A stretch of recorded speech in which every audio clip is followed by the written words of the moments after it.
Самые счастливые – это те, кто живут и верят в действительности. И я пришла и рассказала ей про Горбачева. Вот прям что слышала на кухне, да, то и рассказала.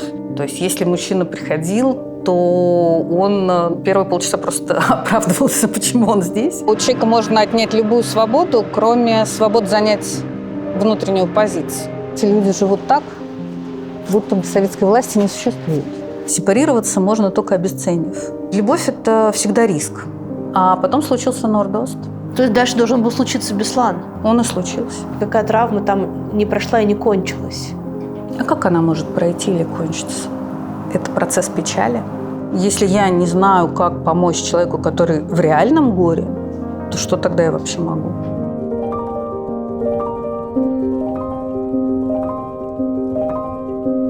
Вита, мы к вам пришли в тот момент, когда кажется, что рухнули все опоры, которые есть у людей. И буквально каждому человеку, которого встречаю в последнее время, нужна психологическая помощь. Кто-то об этом говорит вслух, а на кого-то просто посмотришь и кажется, что нужна. Поэтому можно сказать, что мы пришли на сеанс к психологу. Вы как оцениваете психологическое состояние людей, которые к вам приходят в последнее время? Стало лучше, стало хуже или осталось все как было? Стало хуже, чем было совсем раньше, но лучше, чем было, например, 3 года назад. Война для всех началась в разное время. Для меня и моего окружения она началась 24 февраля. Для многих она началась, когда объявили частичную мобилизацию. А для кого-то, я говорю про москвичей, она началась, по-моему, в мае. 23-го уже прилетели беспилотники в Москву. И не для кого в 14-м? Для тех, для кого она началась в 14-м, в общем, большинство людей как-то за это время успели себе простроить жизнь в Европе, в Израиле. И поэтому для тех, для кого несогласие началось в 14-м, очень многие приняли какие-то решения в жизни, которые в 22-м им оказали большую опору. То есть хуже всего было тем, кто оказался к 22 году вообще никак не готов. Понимаете, любая травма – это когда в жизни человека происходит что-то, что в его картине мира не может произойти, существовать. И это кризис, это травма. А это, получается, вообще ваш район? Да, я вот там родилась, в том конце Никитской. И там жила у меня бабушка с дедушкой. И, в общем, раза 3 в неделю туда-обратно с родителями ходили, играли в слова. Но она была такая совсем другая. Она была развалена, пахла подвалами. Мы выходили из подъезда, и направо был Арбат и Арбатские переулки, а налево были Бронные.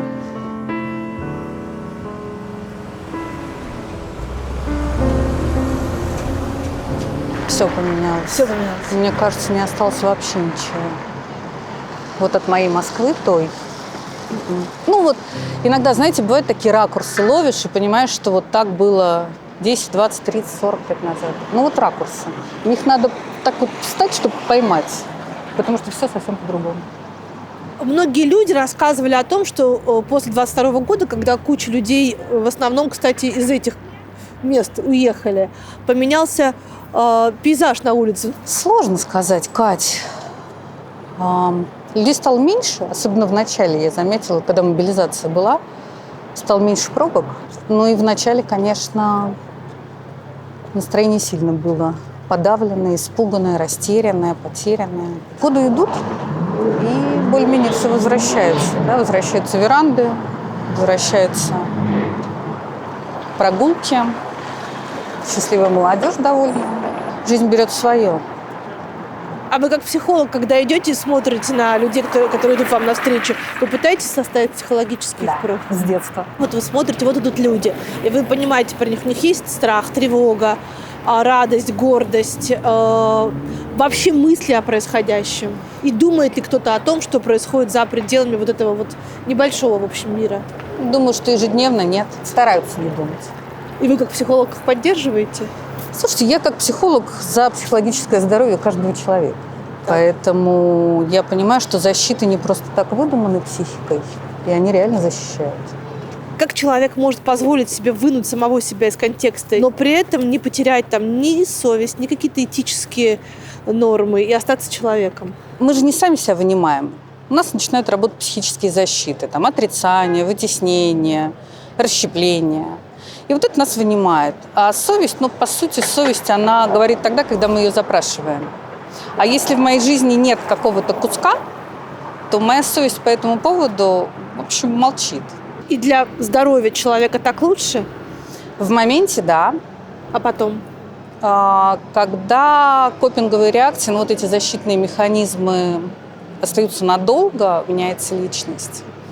Потому что копинг и защита – это все равно не про исполненную экзистенцию. Это не про счастье, это не про полноту жизни, это не про контакт с собой. Кто-то рано или поздно просто выберет позицию, и вот в этом куске, да, он вернет к себе здоровье. Кто-то останется вот в этой, знаете, как Достоевский говорил, да, про Митеньку Карамазова, что тот был способен созидать две бездны одновременно. Вот, понимаете, очень многие... Такое у Достоевского это было про хорошее и плохое, а у нас это про плохое и плохое. Поэтому кто-то окажется и останется вот в этом расщепленном таком, то, что называется диссоциативное расстройство личности, да, когда тебя как будто бы двое. А кто-то сосредоточится на своей жизни и просто сузит. Самые счастливые – это те, кто живут и верят в действительности, например, той, про которую нам говорят из экрана телевидения. Тогда у них все хорошо, у них все по совести, у них все по справедливости. У них присутствует радость. Они гордятся не только собой, но и страной. Но и страной, да. И это на самом деле, в нынешней ситуации, это самые счастливые люди. Был в вашей жизни момент, когда вы разочаровались в своей профессии и поняли, или подумали, по крайней мере, что она никуда не годится? Да, был такой момент у меня очень глубокого профессионального кризиса. Я достаточно рано начала работать, фактически с 18-19 лет. Параллельно получала образование, 1, 2, 3, кандидатское защищалась. Вообще казалось, что я уже как профессионал состоялась абсолютно. Я могу все. А потом случился Нордост. И я поняла, что я со своими образованиями, опытом, степенью... Вот я просто не знаю, что делать, если ко мне, например, придет кто-то из тех, кто попал, из тех, кто оказался в этом. То есть лично вообще вас как-то не коснулось, и никто не пришел? Вы просто про себя подумали, что вы бы не справились? Я не просто не справилась, я даже не знаю как. Меня не научили. И как-то у меня был достаточно глубокий кризис. Знаете, все-таки я молодая была, я все обесценила. Я поняла, что это не работает. Если я не знаю, как помочь человеку, который в реальном горе, то что тогда я вообще могу? И я тогда ушла из консультирования, я ушла... Еще тогда не было такого даже слова бизнес-консультирование, коучинг. Но, по сути, это был, конечно, коучинг. Я работала в фирмах, тренинги вела, там каких-то топ-менеджеров находила, отношения выстраивала. Но не мое, конечно, это все совсем. Почему? Я, знаете, ювелирку люблю. Я люблю, когда про человека, когда не про функцию, а про личность. А все-таки в корпорациях там очень много про функцию. А потом? Как обычно, случайно. Я познакомилась с Хасаем Алиевым. Это психотерапевт дагестанский. Он в свое время работал в Центре подготовки космонавтов, занимался проблемой саморегуляции, изобрел совершенно, на мой взгляд, гениальный метод-ключ, метод саморегуляции. Это метод, который помогает и расслабляться, и мобилизовываться, и входить в состояние такого, то, что называется, боевой транс. И эти методики оказались совершенно потрясающе применимы во время военных действий с жертвами терактов. И, собственно, он работал с жертвами Нордоста. И я к нему пришла, и он меня взял к себе в центр. Я 4,5 года работала главным психологом Центра защиты от стресса. И это было время Второй Чеченской. Все эти годы я не занималась психотерапией, а я занималась скорее вот этими психофизиологическими методиками. Мы работали с военными, с психологами военных ведомств, учили их, со спортсменами, с жертвами терактов. То есть дальше должен был случиться Беслан? Он и случился. И мы летали, и мы... И вы не чувствовали себя уж там бесполезной?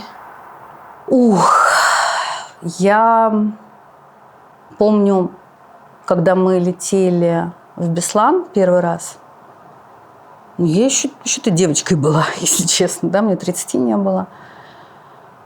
И я спросила его: слушай, а как вообще выжить? И он на меня так повернулся и сказал очень странную для меня тогда фразу. Знаешь, намного проще, чем перед экраном телевизора. Я тогда вообще не поняла, о чем речь. А когда я приехала и стала работать, я поняла, потому что когда, собственно, мы все время, когда люди сидели в школе, мы сидели у экрана телевизоров. И мы были в диком напряжении, естественно, а помочь было невозможно. И вот это напряжение, да, оно повышается и зависает. А когда ты там, напряжение, да, гораздо выше, но через помощь ты разгружаешься. И в этом смысле, конечно, психолог – это потрясающая профессия, особенно для чувствительных людей. Как и журналист. Да. У тебя слабая нервная система, ты как бы ею работаешь, но через работу ты ее разгружаешь. А какая помощь требовалась людям после теракта в Беслане? Вы работали непосредственно с жертвами теракта или с теми, кто был вокруг? С теми, кто попадался под руку. Потому что, в общем, психологов было достаточно много. Приехала. Мы помогали всем. И с непосредственно жертвам теракта, и их близким, и вообще-то все были в травме. И просто жители Беслана, Владикавказа были очень травмированы. Теракт – это, конечно, всегда событие неожиданное, выходящее за рамки нашего опыта, вообще представление о том, что может со мной произойти. Это ситуация высочайшей угрозы, особенно если речь идет о захвате заложников. Это еще и такая ситуация, которая растянутая во времени, неопределенность. Это очень страшно. И в мозге в этот момент образуется так называемый очаг коркового возбуждения, стрессовая доминанта. И все процессы психики и организма начинают преломляться через вот эту доминанту. Человек как будто бы оказывается под гипнозом вот того, что случилось. Включаются такие мощнейшие психологические защиты. Человек чувствует шок, оцепенение. Как правило, когда все закончилось, люди находятся в таком заторможенном состоянии, они не очень понимают, что происходит вокруг, не могут есть, не могут спать, и это совершенно такое нарушенное состояние. И первая задача – это вывести человека из состояния шока, но при этом вывести его, то, что психологи говорят, как называют, экологично, да, то есть вывести так, чтобы он не разрушился. Метод ключ – это метод саморегуляции, который позволяет с помощью достаточно простых техник телесных выводить мозг в альфа-состояние, состояние доминирования альфа-ритмов.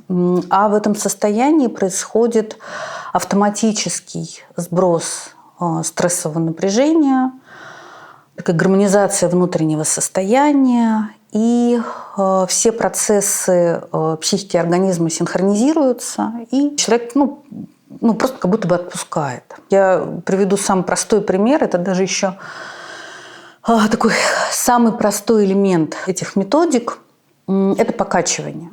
Да, мы все знаем, что когда младенец плачет, мама берет его на руки, покачивает, и младенец успокаивается.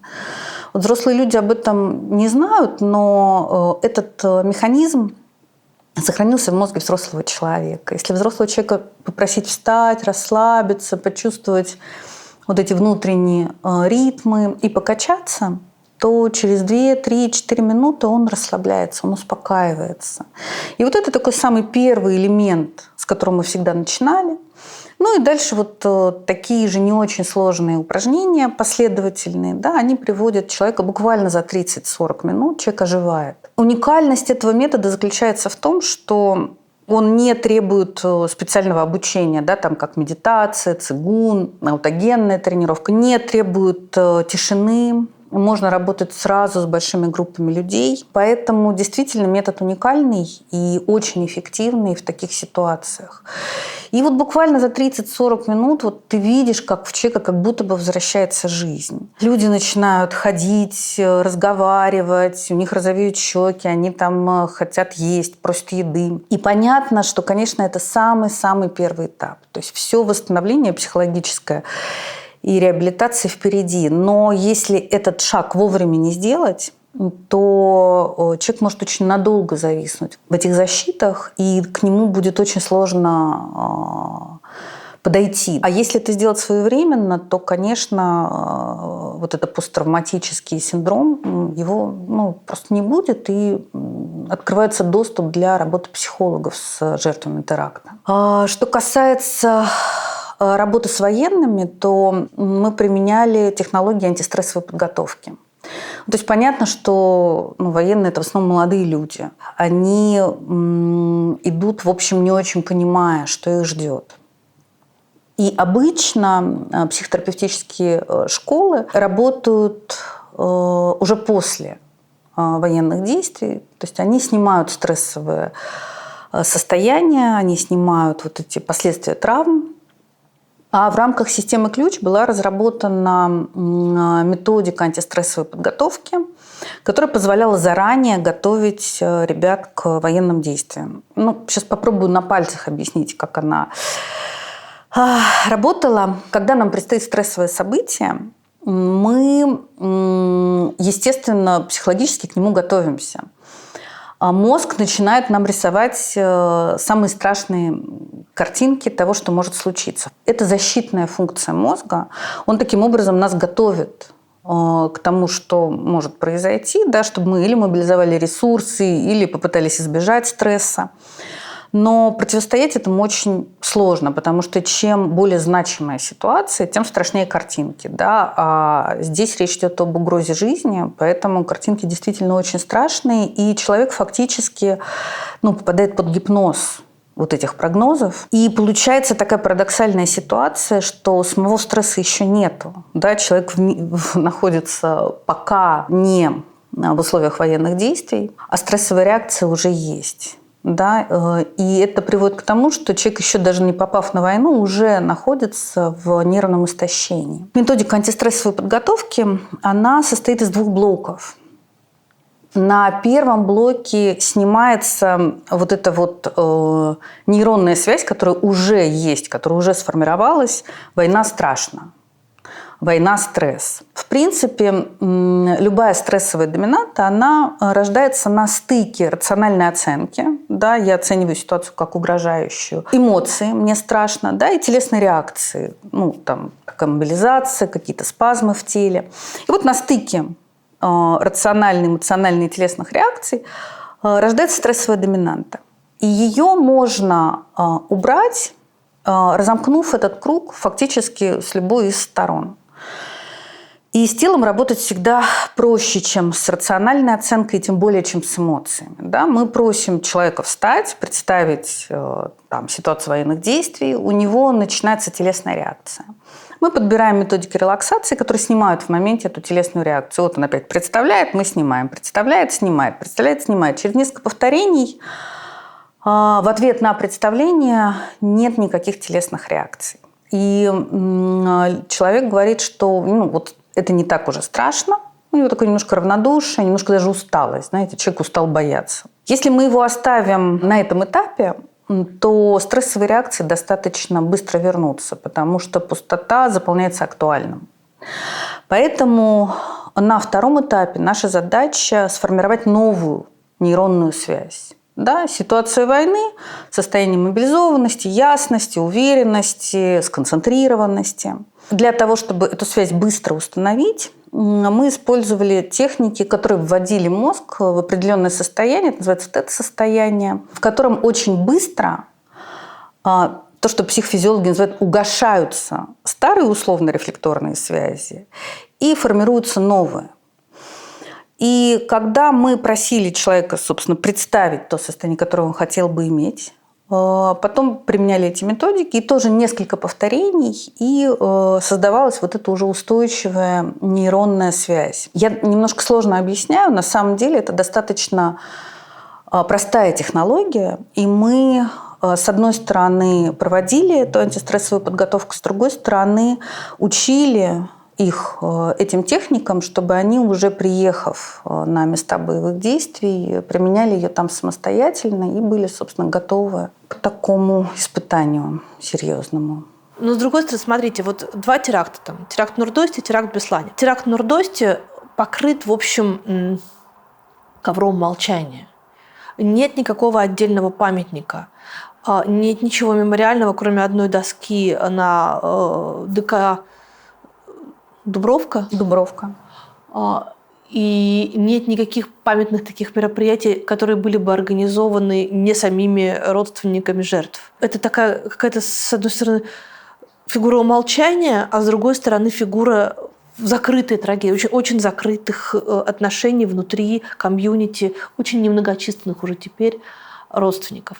Есть Беслан, который мемориальный комплекс, который сейчас застроен уже в стекло и бетон и, в общем, имеет статус государственного мемориала противодействия терроризму. Он превращен, в общем, в очень серьезный государственный инструмент демонстрации того, как мы победили терроризм. А все вопросы, все расследования и все слезы и боль, они спрятаны вовнутрь и не могут вырасти. А какая правильная вообще стратегия работы с такой травмой?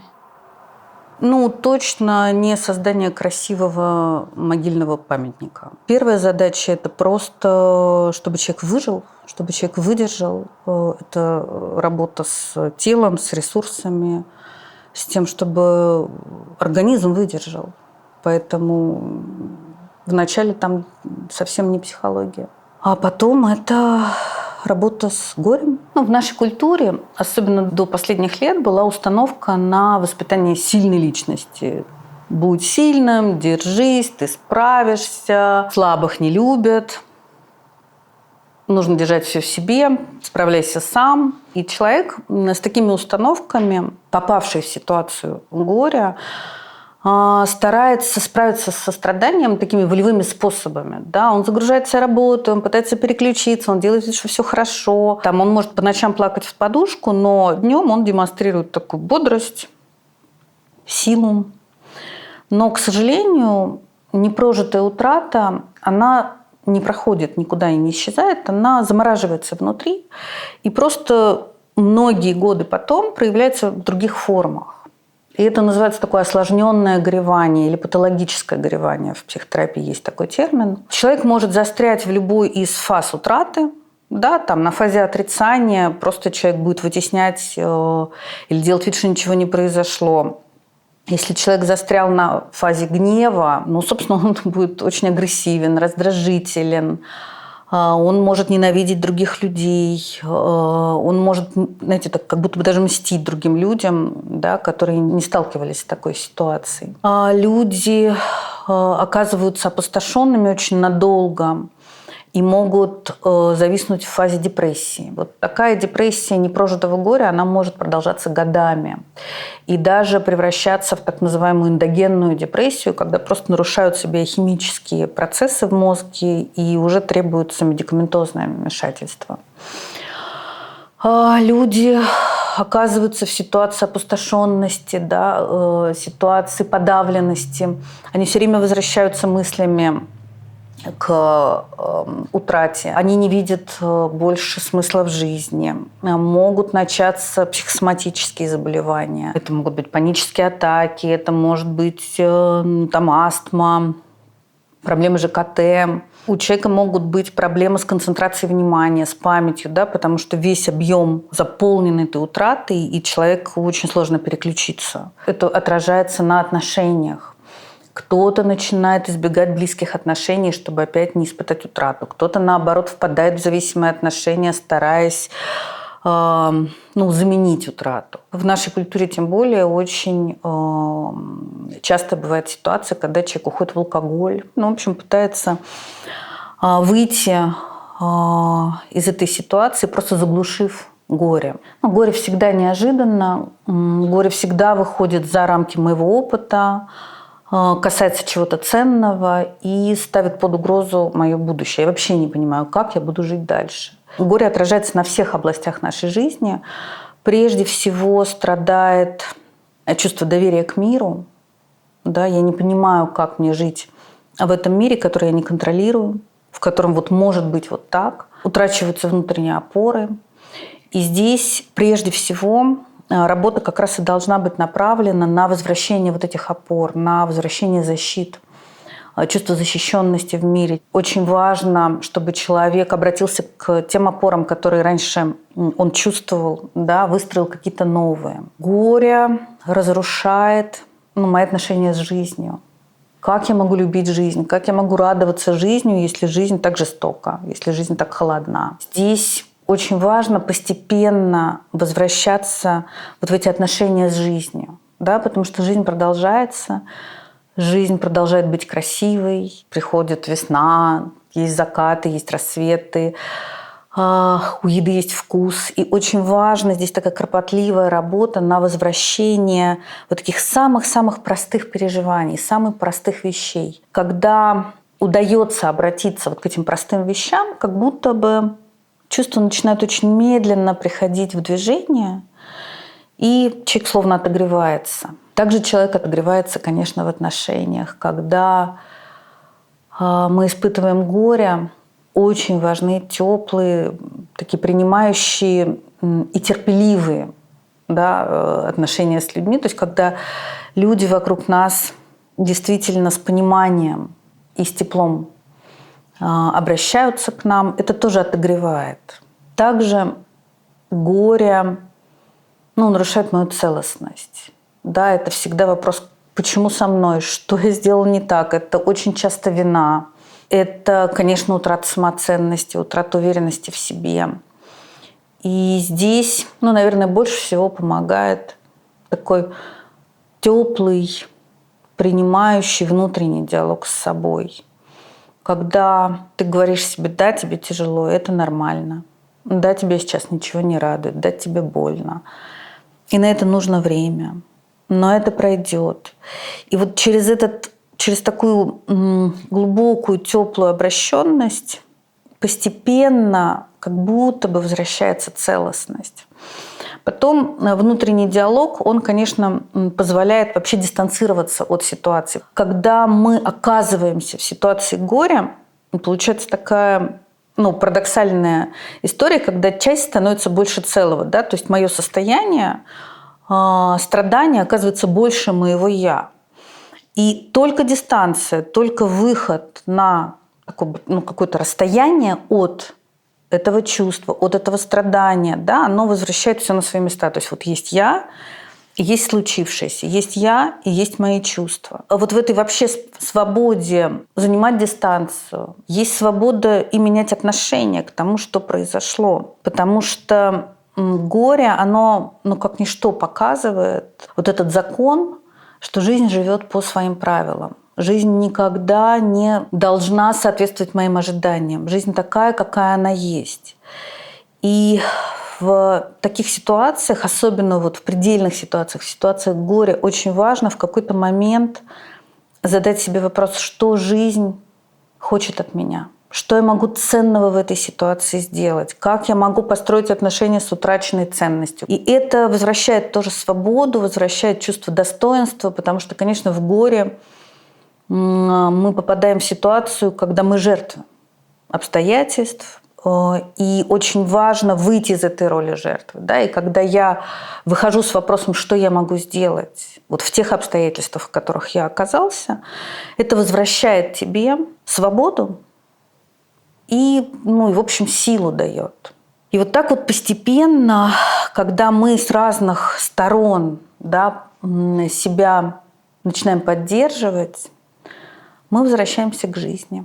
Прожитое правильно горе, оно всегда делает человека сильнее, крепче. И прежде всего горе учит принятию. Принятие вообще расширяет такое пространство для жизни. Принятие приносит спокойствие. И когда происходит принятие, те ресурсы, которые раньше тратились на борьбу, да, они направляются на что-то новое. Поэтому, когда я учусь принимать, я как будто бы расту над ситуацией, в принципе, я развиваюсь. А вы работали с военными, которые участвовали во Второй Чеченской? Это люди, которые в тот момент, когда государство поставило в точку в этой войне, потому что это, насколько я себе представляю, это не было объявлено ни победой, ни поражением, но внутренне они себя чувствовали победителями или теми, кто потерпел поражение? Побежденными? Мне вообще кажется, что они этими категориями не очень мыслили. Вообще травма войны, там же очень много составляющих. То, что называется посттравматический синдром, это люди, которые очень долгое время находились в ситуации высочайшего напряжения, дичайшей небезопасности, угрозы жизни, потери товарищей. Вот это скорее то, что составляет основу этой травмы. То, что люди переживают себя как исполняющий долг. Как человек, который защищает все равно так или иначе интересы государства, Родины. А дальше своих жен, детей, близких и так далее. Поэтому все-таки у нас идеология внутри армии, она выстроена. Он знает, что он делает. Конечно, ему объяснили, что он делает и что он должен делать. И, в общем, так и правильно. Потому что человек должен осознавать смысл. Но вы говорите о кадровых военных. Но есть еще срочники, которые, например, участвовали в чеченской кампании, и есть мобилизованные, которые сейчас участвуют в войне. И это люди, которые не армейской культуры, они, что называется, не подписывались, да, и не собирались посвятить этому жизнь. Да. И у этих ребят будет гораздо более глубокая травма и гораздо более глубокий посттравматический синдром. Что это будет значить для общества, в которое они так или иначе вернутся? Понимаете, между травмированным человеком и условно здоровым человеком всегда как будто бы бездна. Вот эту бездну придется как-то преодолевать.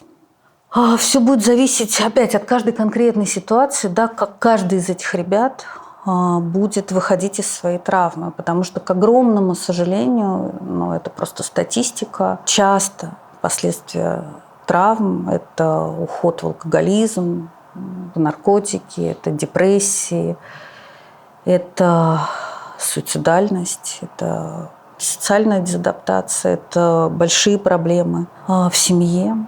Поэтому здесь, в общем, действительно все будет очень по-разному развиваться в каждом отдельном случае.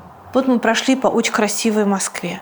Вот вы говорите, что с прежней интенсивностью заработали рестораны и веранды. Может быть, праздники не такие уж и веселые, но все равно они существуют. В это все возвращаются люди, которые требуют к себе внимания, требуют к себе уважения, потому что им кажется, что они совершили боевые подвиги и, значит, всех защитили и спасли. Так они формулируют свой долг. Да? А люди им говорят: да блин, вы кто такие, мы вас туда не посылали. Чего вам от нас надо? Если будет так, то будет плохо.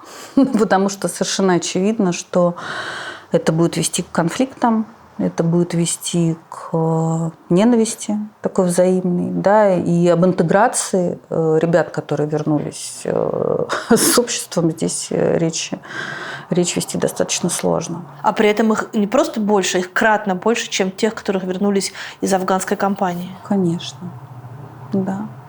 А вы готовы будете эту проблему решать? Если эти люди будут ко мне приходить, конечно, я буду помогать. Конечно. Я буду помогать справиться с травмой так, чтобы вернуть к себе свою целостность и чтобы вернуться в нормальную жизнь. Конечно, буду. А сейчас к вам приходят их, например, родственники или родственники тех, кто уже погиб? Да. Ко мне начали приходить вдовы. А какой у них запрос? Горе. Они понимают, за что их мужья отдали свою жизнь? Они понимают. Он не мог по-другому. Он шел за Родину. Братцы, буквально минуточку внимания, потому что мне кажется очень важным сказать вам о том, что в этом сезоне осталось совсем немного моих выступлений, на которых мы сможем увидеться, посмеяться, поплакать и, конечно же, обняться. Итак, 29 мая Белград, 30 София, 11 июня Ашдод, 12 Петах-Тиква, 14 Нетания, 16 Хайфа, 17 Тель-Авив и 18 Ришон-ле-Цион. Билеты, как всегда, по ссылке в описании. Приходите. Мы говорим о том, что люди были по-разному готовы к 22 году, и это разломало не только какой-то внутренний, удобный, комфортный мир, но и семейные отношения, человеческие отношения и дружбы. Нужно ли это чинить? Я вообще за мир. Я думаю, что если есть возможность, хорошо чинить. Если это, очевидно, не чинится, то есть вот две семьи, одни в Перми, другие в Николаеве, эти говорят, мы вас спасаем, а эти говорят, вы нас убиваете. Они должны налаживать отношения между собой? Они должны попробовать? Не получилось. Тогда пока нет. Сколько нет? Каждая ситуация, она абсолютно такая уникальная. Поэтому здесь нету месяц, год, да, и вообще большой вопрос, кто хочет эти отношения налаживать. Обычно, по моему опыту, когда люди уже разошлись, ни та, ни другая сторона не хочет налаживать. Если ни тот, ни другой не хочет, то некому. Имеет ли смысл стараться переубедить того, кто с тобой не согласен, и стараться ему навязать свою точку зрения и убедить его в том, что ты-то прав, а он ошибается? Самая большая ошибка, которую можно сделать в этой ситуации. Нет. Как раз надо искать что-то, что вне этого контекста. Знаете, любовь, например, она всегда вне этого контекста. Какие-то простые радости семейные, кто-то родился, кто-то женился, да, это все-таки вне контекста текущей ситуации. И если говорить про отношения, то, конечно, отношения должны строиться на том, что объединяет, а не на том, что разъединяет. Есть еще один конфликт важный, и он и в публичном поле, и в личных отношениях. Это конфликт между уехавшими и оставшимися. И понятно, что те, кто уехали и не возвращаются, не приезжают, они не видят происходящего здесь и составляют себе картину этого мира по новостям. И плюс, разумеется, наверное, ищут бесконечное количество способов убедить себя в том, что они сделали правильный выбор. А те, кто остался, убеждают себя, наверное, в таком же? Я думаю, что... Знаете, как в подростковом возрасте, да? Смысл подросткового возраста – это сепарироваться от родителей. А сепарироваться можно только обесценив. Многие, кто уехал, очень сильно обесценивают все, что здесь осталось. И фактически та утрата, которую, безусловно, на мой взгляд, да, каждый из уехавших переживает, она заслоняется. И, конечно, с психологической точки зрения, тем, кто уехал, и тем, кто действительно отрицает, да, свою утрату и то, что здесь осталось много ценного, с точки зрения психологии им надо прогрустить. Это процесс печали. И нужно его запустить, нужно попрощаться, нужно построить новые отношения со старыми ценностями, которые здесь остались. И только когда этот процесс произойдет и проживется, во-первых, вернутся чувства, потому что пока у нас есть что-то, что мы утратили и не прогрустили, в целом возникает эмоциональная глухота. Печаль приходит через такую близость, через открытость себе. И когда ты этот процесс проживаешь, меньше отрицания и больше шансов выстроить свою хорошую жизнь, где ты не оцениваешь и не судишь тех, кто остался, а где ты сохраняешь то хорошее, что было, а сам на самом деле занимаешься своей жизнью. Это про тех, кто уехал. Те, кто остался, тоже все по-разному, да, потому что есть те, кто остался, и те, кому хорошо, кто считает, что наша страна права, что это справедливая ситуация, и им хорошо. Им непонятно, почему те уехали. Это тоже осуждается. И здесь мне сложно сказать, да, то есть, ну, тут, по сути, кроме, ну, человеческих отношений, просто любви, да, я могу быть не согласен, но это же не значит, что я не люблю того, кто уехал, да, я могу осуждать. А так можно? Да. Слушайте, я могу быть не совсем согласна с моими родственниками, дядями, тетями, родителями, детьми, но это же не значит, что я их не люблю. Любовь, она глубже, и любовь, она всегда объединяет, всегда. Но может ли оставаться любовь при абсолютно разных ценностях? У людей не может быть абсолютно разных ценностей. Может. Кто-то, например, считает, что вообще нельзя убивать, а кто-то считает, что когда очень нужно, то можно. Да, но в целом, если вот так просто в лоб спросить, да, хорошо ли убивать, и те, и другие скажут нет. И это те ценности, которые объединяют.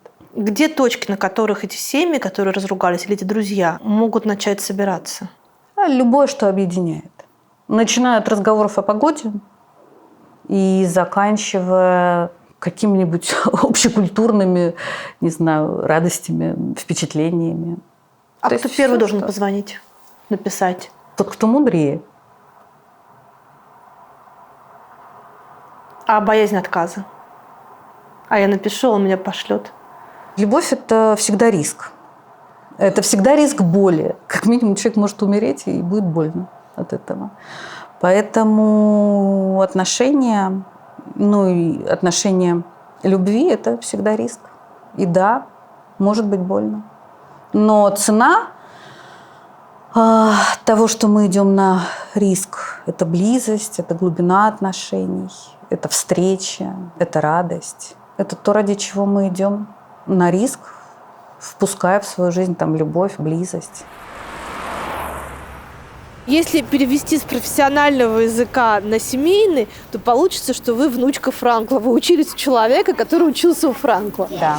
Это просто везение и чудо. Поскольку я была двоечницей, а потом стала вдруг отличницей в институте, у меня была такая гонка за дипломами. И вот у меня был один диплом, второй диплом, третий диплом. И я поняла, что мне нужен еще европейский, конечно. И у нас в институте, в котором я работала, научно-исследовательском, при выходе такая доска с объявлениями, и там появилась такая бумажка, что идет набор в разные психотерапевтические направления, и за 3 года вам дадут европейский диплом. Я почитала психоанализ, гуманистическое, экзистенциальное, в общем, их там было много-много-много. Я что-то колебалась, я позвонила куратору, и вот при том, что у меня очень плохая память, но вот этот звук, я помню до сих пор, она, как выяснилось, позже шинковала морковку. И она такой звук. И она говорит, так идите на экзистенциальное. Вот прям замечательное направление. Я думаю, действительно, звучит красиво, в общем, вполне с моими ценностями. Экзистенциальная психология. Да, нет, но проблема заключается в том, что мы учились не 3 года, а, по-моему, 17 лет. Жаль. А то я бы снялась в кино. Не, пока не надо, спасибо большое. Порчу вам кадр. Бывает. Так, вы учились 17 лет? Да, мы учились 17 лет, потому что, Альфред понял, что русские... Альфред, это кто? Альфред Ленгли. Это австрийский психотерапевт, ученик Виктора Франкла. Так. И... Но вы ничего этого не знаете вначале? Вначале нет. Я просто знаю, что такое экзистенциальная философия, знаю, кто такой Виктор Франкл.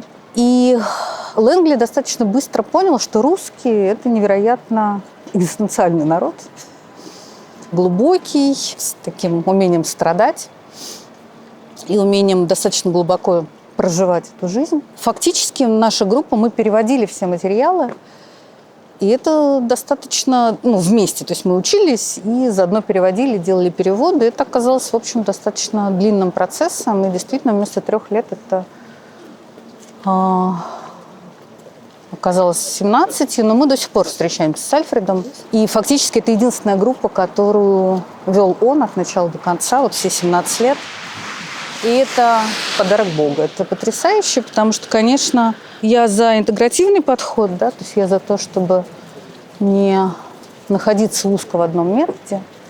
Но экзистенциальная психотерапия – это самый глубокий психотерапевтический метод. На мой взгляд, какой-то он самый настоящий. И это прекрасный фундамент.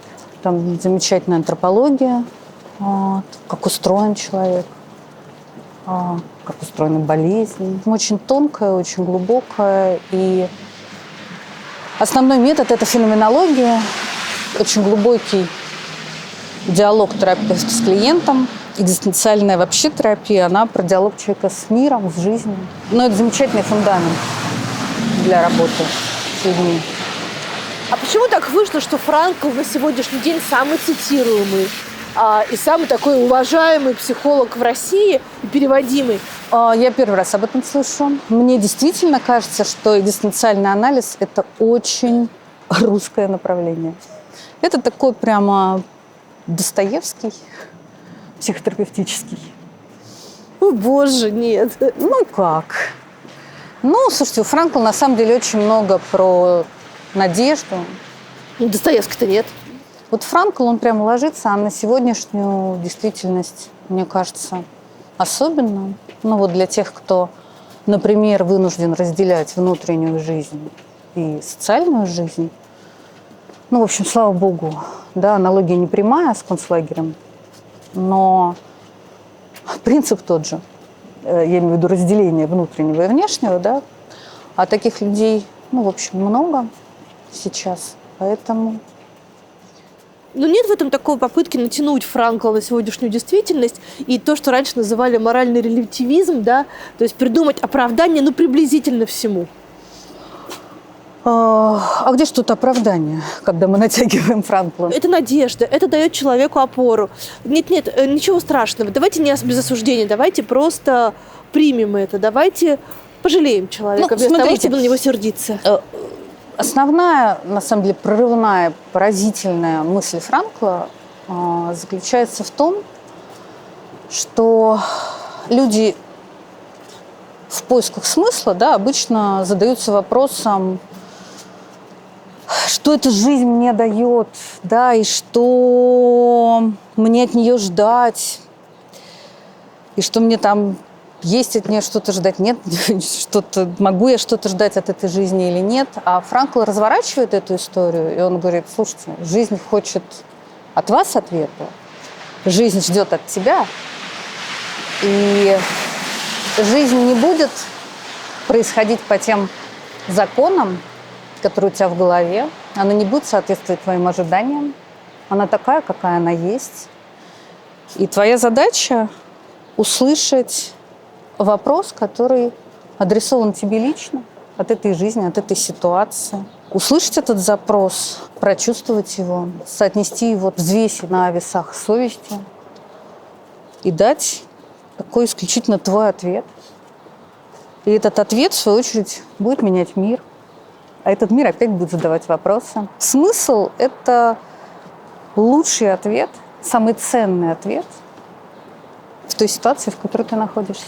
И в этом смысле это удивительное руководство, на мой взгляд, к жизни. Да, не надо ничего ждать от жизни. Вот вы говорите, у нас отняли будущее, да? А я говорю, что у нас отняли будущее, которое мы ждали. Получается, что в этой ситуации мы должны услышать вопросы, которые адресованы мне. Как ты с этим обойдешься? Как ты будешь строить свою жизнь? Как ты будешь ее проживать? Ну, потому что проживать нашу жизнь можем только мы. Почти все люди вокруг рассказывают друг другу, что у них депрессия. Больше половины из них пьет антидепрессанты. Психолог может поставить диагноз депрессия? Ну, конечно, да. И отправить дальше, ну, если это клиническая депрессия, то отправить дальше к доктору. Что такое клиническая тогда? Это когда ты лежишь и смотришь в одну точку, когда сил нет совсем справляться, сил нет жить, когда ты ничего не чувствуешь, когда ты не включен, когда у тебя потерянное отношение с жизнью. Психологи чаще всего имеют дело с так называемыми психогенными депрессиями. Это депрессии, причина которых находится во внешних обстоятельствах. Это может быть хроническое перенапряжение, стресс, это может быть последствия, наоборот, острого какого-то горя, острого стресса. Это могут быть последствия воспитания, родительских установок. И вообще мы привыкли относиться к депрессии как к чему-то однозначно негативному. Но на самом деле очень многие негативные реакции психики имеют защитную функцию. И поэтому очень важно разгадать смысл депрессии, очень важно разгадать, что депрессия хочет нам сказать, о чем она говорит. Тогда получается выстроить работу с депрессивными состояниями, собственно, их преодолевать. В последнее время я очень много сталкиваюсь с депрессией как последствием длительного стресса, длительного перенапряжения. Механизм, который стоит за этой депрессией, очень простой. У каждого из нас есть стратегический запас ресурсов и тактический. Тактический – это ежедневные ресурсы, которые мы получаем, проснувшись утром после сна. Мы просыпаемся, мы чувствуем бодрость. В течение дня мы расходуем эти ресурсы. К вечеру мы устаем, ложимся спать, и утром просыпаемся с новым мешочком ресурсов. И так работает в норме механизмы саморегуляции организма. Но если речь идет о стрессе, а стресс – это всегда перенапряжение всех систем организма, то нам вот этого дневного тактического запаса ресурсов не хватает. Но это не беда, потому что у каждого из нас есть большой-большой запас энергетических ресурсов, которые, в принципе, организм копит на случай болезней, собственно, стрессов, войн, голода, холода и так далее. И вот когда у нас идет стресс, мы ежедневно начинаем немножечко забирать из вот этого стратегического запаса. И когда дефицит ресурсов достигает критического уровня, организм понимает, что он не готов к еще большей нагрузке. Да? То есть если там человек заболеет или что-нибудь случится, скорее всего, организм не справится и начнутся психосоматические заболевания. И тогда у организма есть такая защитная реакция, он включает энергосберегающий механизм работы. Это и есть на самом деле депрессия. Да? Что мы чувствуем? Мы чувствуем отсутствие сил, апатию, отсутствие радости. Мне не хочется лишнего ничего делать. Я делаю только обязательные вещи. Я не общаюсь с друзьями. Я действительно живу в таком энергосберегающем режиме. К сожалению, люди не знают вот этой защитной функции депрессии и, попав в это состояние, начинают с ним бороться. Вот это наша классическая «соберись, тряпка, давай, выходи, начинай себя заставлять». И человек делает абсолютно противоположное тому, что нужно. Да, то есть человеку нужно фактически устроить себе санаторий, больше спать, больше отдыхать, ходить на массаж, заниматься медитацией. А человек вместо этого еще больше ресурсов тратит на борьбу с собой. И этим самым он продлевает депрессию. Потому что депрессия закончится ровно тогда, когда организм аккумулирует вот те ресурсы, которые были потрачены. И поэтому очень важно, если вы попали в депрессивное состояние, попробовать проанализировать, что ему предшествовало. И если действительно до депрессии был период длительного стресса, длительного напряжения, то нужно услышать депрессию, позаботиться о себе, о своем здоровье, о расслаблении и тем самым ускорить процесс выхода. Я хочу сказать, что, конечно, последние годы мы все находимся в состоянии перенапряжения. Та ситуация, в которую мы попали, она очень у многих из нас породила внутренние защиты, да, там тоже вытеснение, отрицание.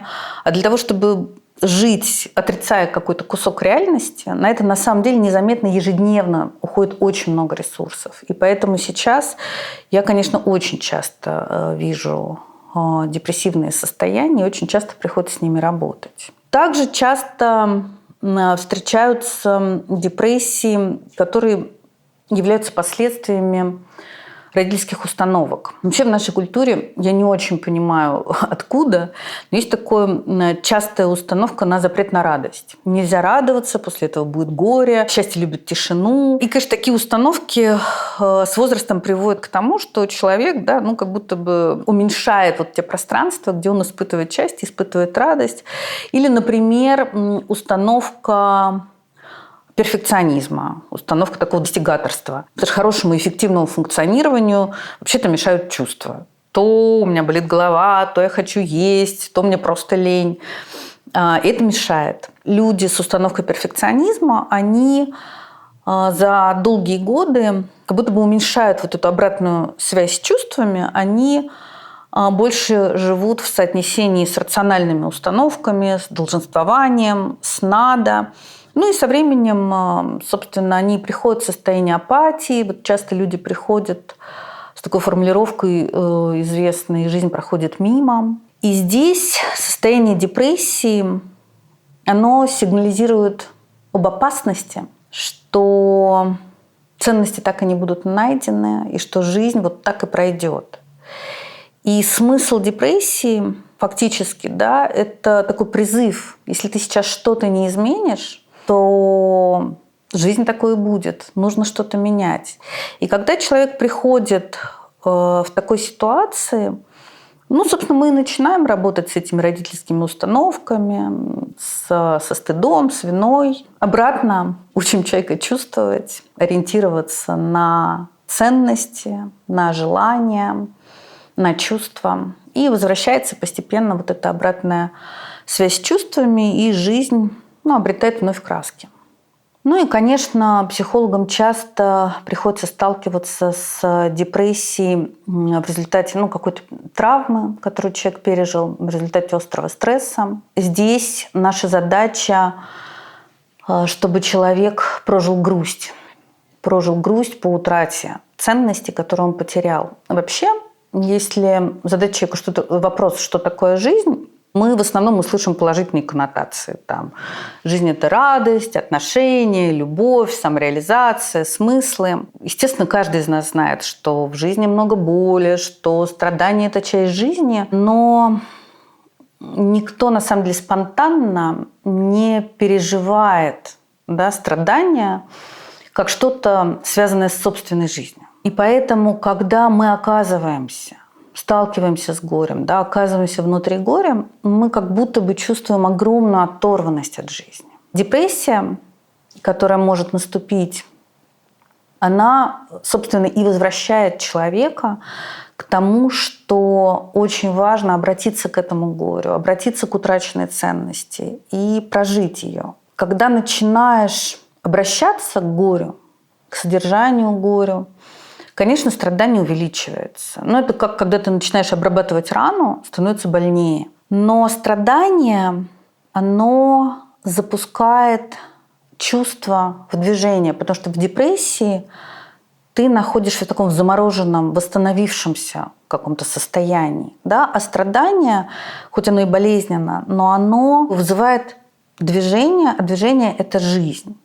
И постепенно через сопереживание, сострадание, тепло, которое ты испытываешь, когда ты обращаешься к страданию, вот это спектр чувств, он очень-очень медленно начинает расширяться. Ты начинаешь замечать какие-то еще другие вещи, которые связывают тебя с жизнью. И вот через такую проработку горя, проработку страданий постепенно возвращаются иные переживания, спокойствие. Сначала очень маленькие такие моменты, какой-то радости, потом этой радости становится все больше. И постепенно человек возвращается в свою жизнь, построив какие-то новые отношения с утраченной ценностью и открыв для себя новые. В каждой ли депрессии необходимо принимать антидепрессанты? Нет. Я в своей практике сталкиваюсь с двумя противоположными точками зрения относительно приема антидепрессантов. Бывает, что приходят люди с достаточно очевидными признаками эндогенной клинической депрессии. Но при этом они говорят, можно только без антидепрессантов. Вылечите меня, пожалуйста, но я не хочу принимать антидепрессанты, потому что я очень боюсь побочек, потому что я боюсь развития зависимости от лекарств, я не знаю, как я буду с них уходить, от них отказываться. Здесь задача психолога – это все-таки диагностировать эту эндогенную депрессию и, по сути, уговорить человека не бояться, потому что современные антидепрессанты, в отличие от антидепрессантов первых поколений, у них действительно не такая серьезная побочка. И если правильно выходить из них, постепенно снижая дозировку, то, в принципе, зависимости такой вот нету и каких-то сложных последствий нету. Как раз на этом этапе хорошо подключать психолога. И этот выход можно достаточно плавно сделать. Противоположная точка зрения – это когда человек хочет принимать антидепрессанты и просит их выписать, хотя на самом деле нет показаний. Потому что подружке помогло, потому что что-то мне не очень уютно, что-то у меня плохое настроение, что-то у меня перепады. И здесь задача психолога, наоборот, отговорить от приема медикаментов, потому что, в принципе, у здорового человека, да, есть баланс биохимических процессов, и если их нарушить, то там могут быть совершенно необратимые последствия. Поэтому задача психолога все-таки понять, нужны ли в данной ситуации антидепрессанты или нет. Когда речь идет про эндогенную депрессию, антидепрессанты нужны всегда. Если речь идет о психогенной депрессии, причины которой это внешние обстоятельства, то надо смотреть. Если депрессия затянулась или симптомы достаточно тяжелые, то, конечно, несмотря на то, что антидепрессанты не работают с причиной, а работают с симптомами, но они могут оказаться полезными, потому что если, например, речь идет про какой-то острый стресс, который человек пережил, то нужно время для того, чтобы произошедшее событие, оно встроилось в картину мира человека. Да? То есть острый стресс – это всегда то, что не вписывается в нашу картину мира. И это время, пока происходит адаптация к этому, пока происходит принятие, снижение симптоматики депрессии, оно может быть полезно, чтобы не страдало тело, чтобы не начались какие-то психосоматические заболевания. Поэтому здесь грань очень тонкая, и хороший грамотный психолог может понять, где, условно, его пациент, да, а где человека нужно отправить к психотерапевту, к психиатру. А чем опасна нелеченная депрессия? Она просто затягивается, начинает страдать тело, начинается психосоматика, рвутся социальные связи, личные связи. Все устают от тебя, от такого. Это «соберись, тряпка». Сколько можно сопереживать? Месяц, год, да. Особенно, если это мужик, который лежит на диване и не работает. То есть, мне кажется, что прежде всего это история про отношения, которые нарушаются. Какой есть чек-лист, чтобы человек сказал себе: кажется, у меня депрессия, мне нужно к психологу? Ничего не радует, жизнь проходит мимо. Такая невключенность, механистичность, функционирование. И отсутствие радости. Да, когда я солнцу не радуюсь. А вы радуетесь. А я радуюсь.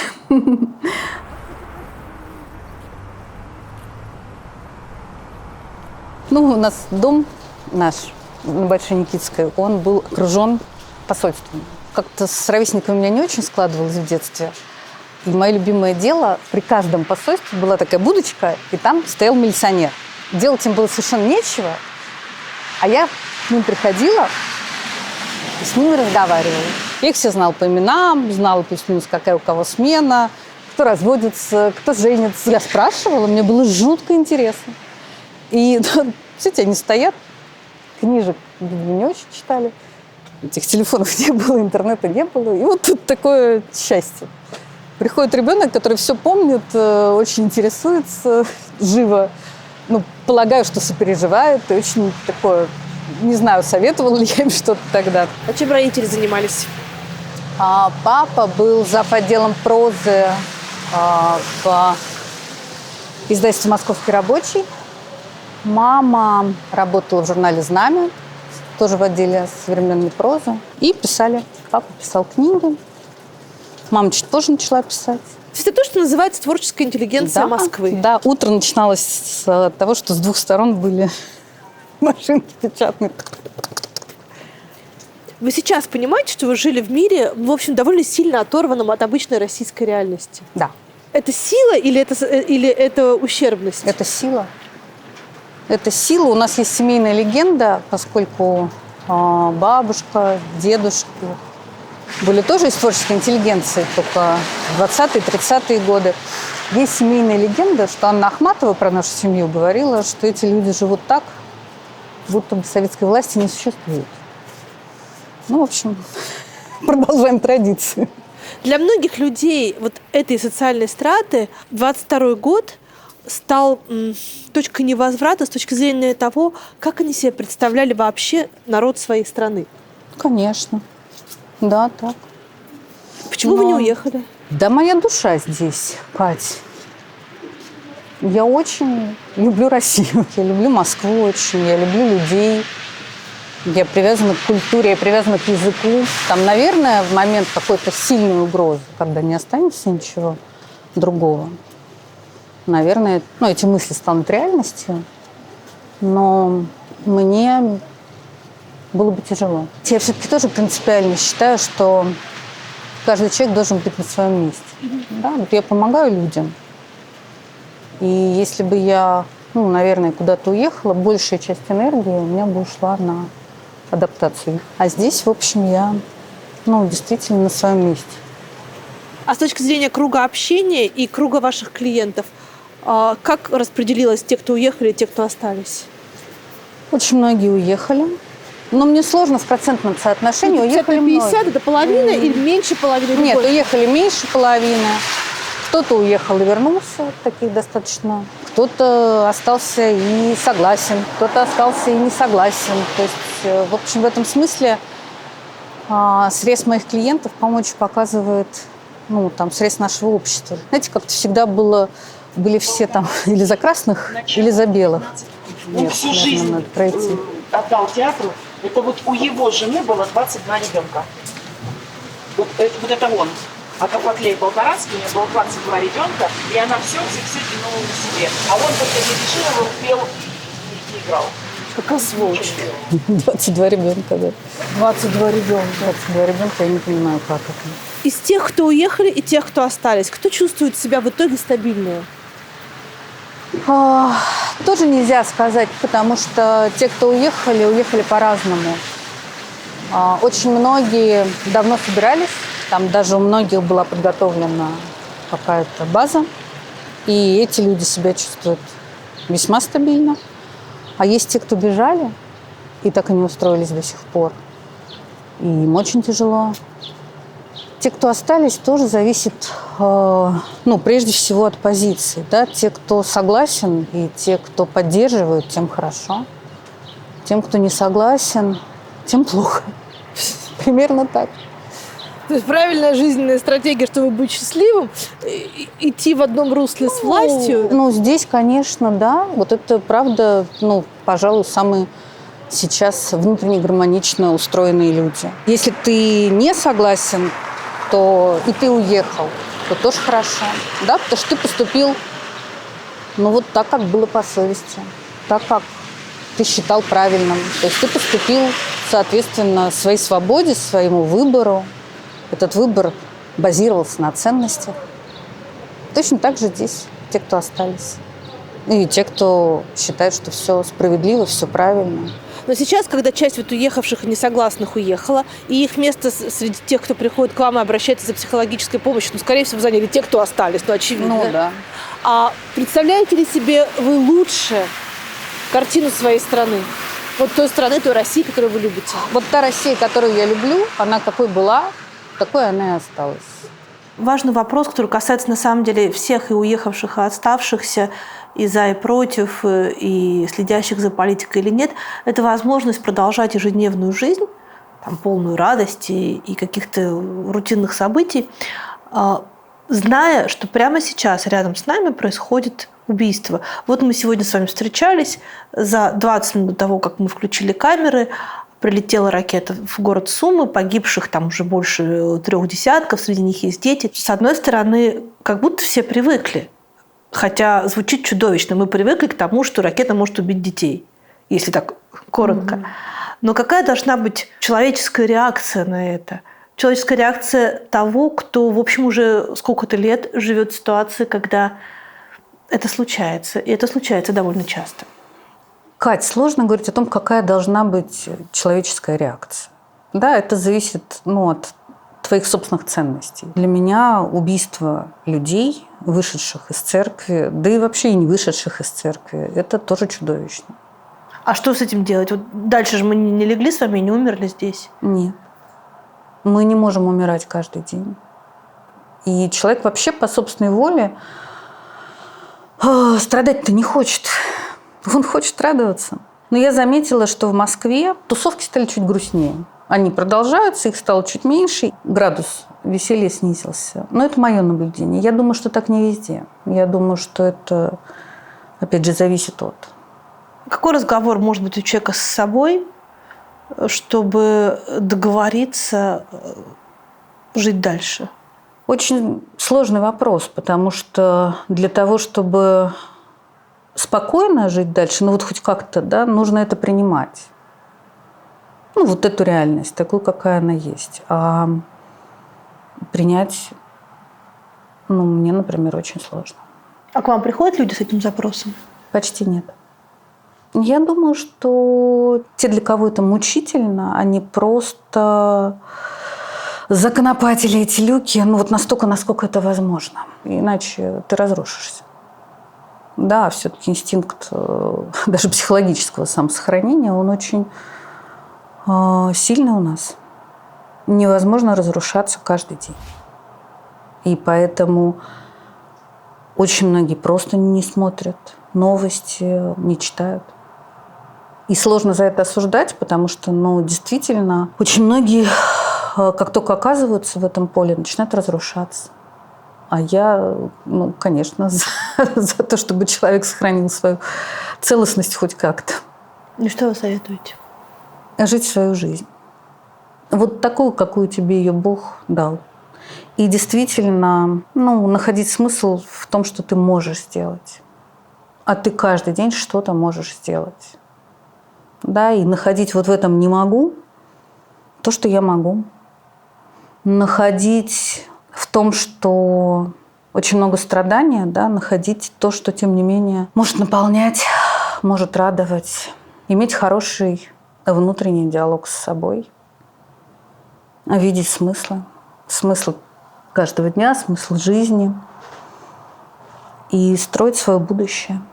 Даже при том, что сейчас этот горизонт действительно очень маленький, этот горизонт будущего. Но, тем не менее, в той несвободе, в которой мы находимся, мы свободны принимать решения каждый день. А у вас бывает, что у вас нет сил? Не в смысле устали, а в смысле вообще нет сил? Нет, редко. Это не мое ощущение. А куда вы идете, когда у вас нет ответов на вопросы? К Богу. То есть это ваш психолог? Да. Я вообще, честно говоря, не очень понимаю, как в такой ситуации жить без Бога. Но вопрос, на который ни Франкл не мог ответить, ни результаты Нюрнбергского процесса, ни какие-то современные попытки исследований, как человек, где этот механизм, которым человек позволяет себе думать, что смерть ему подобных – это окей. Это нормально. Это же это не до конца расчеловечение, если рога какой-то у людей все равно расчеловечивание, да, потому что выжить можно только расчеловечив. Вряд ли кто-нибудь может сказать, что смерть молодого мирного жителя, пожилого мирного жителя – это хорошо. Никто. Поэтому для того, чтобы чувствовать себя правым, психика, опять же, защищает. Это называется расчеловечивание. А какой механизм срабатывает? Что они враги? Жалко, но что делать? Рационализация такая. Я тут даже услышала от одной клиентки: Вита, что вы хотите? Это же естественный отбор. Вот так тоже можно, Кать. Это непридуманная история. Нужно ли психике одобрение, такое внешнее, что, например, они не просто враги, то есть враг – это все-таки человек, которого ты худо-бедно, но уважаешь, но они недостойны ни уважения, ни сожаления, ни прощения? Нет. Врага не обязательно уважать. Враг – это тот, кто разрушает, тот, кто мешает, тот, кто не прав. Какое ж тут уважение? Знаете, для такого априорного уважения к личности все-таки нужна такая духовная высота. Потому что насилие долгое, оно, конечно, ожесточает. постепенно человек теряет вообще ориентиры, что хорошо, что плохо, что можно, что нельзя. Как человек, который не хочет расчеловечиться, но живет в таком обществе, в таких механизмах, в таких законах, как он может себя сохранить? Какие есть методики для этого? Сузить свой мир до того, где ты чувствуешь себя в безопасности, где у тебя сохраняются отношения, где ты внутри этого мира поступаешь по совести, где ты видишь смысл. Когда ты вот в этом куске реальности, там ты можешь на него влиять, и по большому счету там ты хозяин. И там ты можешь жить, в общем, хорошо. И тогда можно жить в любом совершенно месте, и в любом в любой социальной страте, и в любой этической парадигме. Вы знаете, я помню Франкла, который говорил, что у человека можно отнять любую свободу, кроме свободы занять внутреннюю позицию. И в каком-то смысле, да, если занять эту внутреннюю позицию, если сохранить достоинство, то да, можно жить и в лагере, как выясняется. Но если помните, у главного героя 1984 у него была внутренняя там худо-бедная свобода, но по глазам было видно, они его вычислили по глазам. Надо носить темные очки, Катя.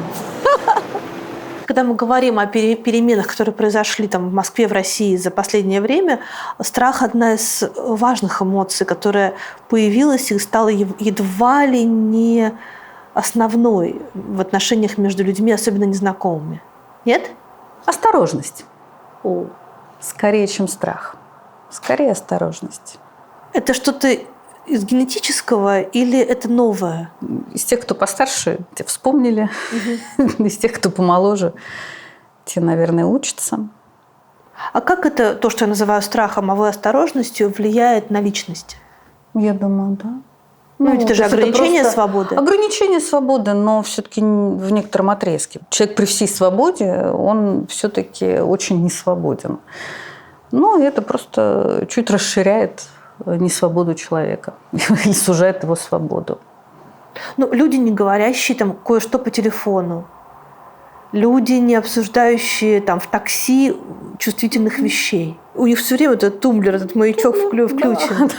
Да. Вообще полезная вещь иметь маячок, который да? тебе позволяет не все рассказывать в целом. Я сейчас вообще про все, понимаете? Знаете, мы все равно с этим маячком всегда жили и живем, да, и это даже вне контекста сегодняшней ситуации. Не надо рассказывать все, да, есть что-то интимное, есть что-то личное. И в каком-то смысле этот маячок, он вшит в каждого. Здесь просто тем, которые ты не обсуждаешь, да, у многих, их становится чуть больше, да, или тематика, простите за тавтологию, да, этих тем расширяется. Но структуру жизни, по-вашему, это не меняет никак? Я думаю, нет. Потому что, в общем, самое главное для личности – это честность с самим собой. Прежде всего. Это не мешает честности с самим собой. Вот той самой свободе занять внутреннюю позицию, свободе быть с собой в диалоге, называть внутри себя вещи теми словами, какими ты о них думаешь. Это действительно наша свобода.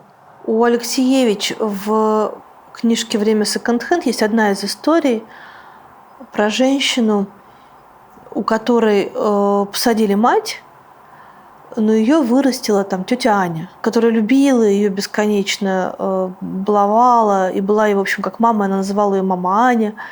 Значит, потом мама вышла, была очень благодарна этой женщине, буквально целовала ей ноги.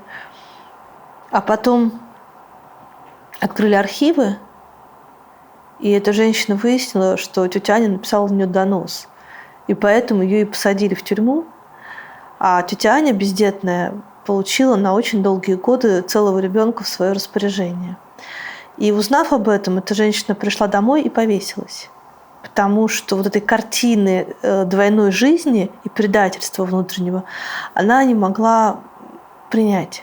как человеку, который понимает, что сейчас очень многие ведут двойную жизнь, и кто что говорит за закрытыми дверями, кто что куда пишет, кто на кого доносит, скорее всего, мы узнаем через какое-то время, а сейчас в каждом человеке напротив, может, не в каждом, а через одного или через двух, ты видишь того, кто может написать на тебя донос. Доносы, в общем, стали тоже инструментом раздела имущества или бизнесов, или влияния. Во-первых, все-таки я пока не вижу в людях вот такой параноидальности, страха тотального перед партнером по диалогу. Все-таки такого нет, как я слышала, как было в сталинские времена. А во-вторых, когда-то надо расставаться с иллюзией, что люди абсолютно такие, какими ты хочешь их видеть. Люди не такие. Каждый человек такой, какой он есть, а не такой, каким ты бы хотел его видеть. Считается, что в темные времена вообще людей становится как-то лучше видно. Ваше мнение о людях? Понятно, что у вас огромная карьера психолога за плечами. Изменилась в лучшую или в худшую сторону? Моя профессия, она, наверное, противоположна оцениванию, осуждению. Человек слаб. Человек как был слаб, так и остался слаб. У меня человеческая слабость, она скорее вызывает сопереживание. От хорошей жизни никто плохим не становится. Да, то, что мы условно принято считать плохим в человеке, это, как правило, результат боли, которую он не смог достойно пройти, достойно преодолеть. Поэтому у меня человеческая слабость вызывает сопереживание, сочувствие и в каком-то смысле понимание. То есть нет таких людей, которым вы бы отказали в том, чтобы стать вашими клиентами? А это правда, что мама за вас решила, что вы будете психологом? Не то чтобы решила за меня, но мне кажется, что в моем случае я никем другим бы и не могла быть. И я очень благодарна моей маме за то, что она это увидела. Она увидела, что я, когда пишу сочинения, я в основном пишу про психологию героя, автора, их взаимоотношения. И я, конечно, очень маме благодарна. И вообще считаю, что родители не так много могут сделать для своих детей.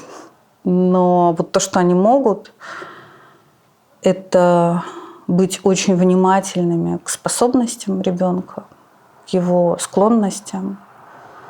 И, собственно, дать возможность развивать это, потому что на самом деле, там, где талант, там легко. А там, где легко, там можем гораздо больше добиться. И потом там, где талант, там тебе интересно, там ты счастлив в результате. Это прям задача родителей, на мой взгляд, очень большая. Никогда вы не пожалели? Нет. А я вообще не понимаю, чем я могла бы другим заниматься. Это вот как-то настолько соответствует всему во мне, что удивительно. Вы знаете, вот это вот прям как одежда, которая сшита по твоим меркам и которая учитывает, что у тебя одно плечо выше другого, позвоночник зигзагом. В том поколении, из которого мы с вами, поход к психологу – это было что-то стыдное. И мы были, в общем, детьми, выращенными бабушкой и улицей. Да, и кухонными разговорами. Значит, в том поколении, которое сейчас нас снимает, человек без психолога вообще не человек. Это поколение, выращенное психологами и нянями. А какой это откладывает отпечаток? Да, мне кажется, насколько повезет с психологом. То есть, если адекватный психолог, то, конечно, это более осознанная жизнь, это жизнь в большем соотнесении с чувствами, с соотнесением с собой. А хороший психолог будет 2, 3, 4 года встречаться с человеком 2 раза в неделю, и это будет полезным? Раз скорее. Я в целом против зависимости от психолога и, безусловно, руками и ногами за диалог с собой. Но вопрос качества этого диалога, потому что такой диалог, который залечивает раны, это, конечно, большое искусство. И прежде всего это должен быть диалог полной близости, полный тепла, полный сопереживания, сочувствия, утешения. А не каждый из нас обладает способностью так обращаться к себе, потому что, по сути, вот этот внутренний диалог – это проекция того, как к нам в детстве обращались наши родители. Люди моего поколения, и тем более люди более старшие, они были воспитаны в такой системе критики, некоторого выражения недовольства. 4, а почему не 5? Выглядишь хорошо, но вот прическу можно было бы подправить. И мы так со временем начинаем обращаться к самим себе. То есть нам уже 20, 30, 40, мы выросли. Тем не менее, внутри нас продолжает звучать голос мамы, которая интересуется, почему не 5, который говорит все время «но». Вот такому теплому, принимающему диалогу, в общем, нужно учиться. Во-вторых, нужно учиться осознанному диалогу, потому что когда что-то касается меня, у меня очень много эмоций. А эмоции, они сужают сознание. Почему мы, например, подруге или другу в какой-то даже сложной ситуации даем хорошие советы, но оказавшись ровно в такой же ситуации, я сам субъективно переживаю, что я в тупике, я не знаю, что делать. Потому что эмоции сузили сознание, и у тебя нет ощущения вот такого широкого взгляда, когда ты можешь действительно независимо принимать решения. И еще очень важный аспект для вот такого хорошего, глубокого диалога – это способность к самодистанцированию. Лицом к лицу лица не увидать, большое видится на расстоянии. И в каждом из нас есть белые пятна. Особенно это касается травматичного опыта, потому что любой травматичный опыт, он порождает защиты, рационализация, отрицание, вытеснение. И сквозь эти защиты ты просто не можешь объективно видеть ситуацию, не можешь объективно видеть причину своих страданий. И вот эта способность к самодистанцированию – это очень важный аспект вот такого правильного диалога. Поэтому, мне кажется, и задача-то психолога – научить человека вот так разговаривать с самим собой, чтобы разговор был теплый, принимающий, чтобы можно было уходить от эмоций и чтобы можно было как-то видеть причины. Как должен человек понять, что ему нужен психолог? Где вот эта грань? То есть существует же рефлексия, разговор человека самого с собой. Угу. И очень часто вместо этого разговора самого с собой случается разговор с человеком за деньги. Да. Когда ты сам с собой, все равно есть белые пятна, мимо которых ты можешь пройти, которые ты можешь не заметить.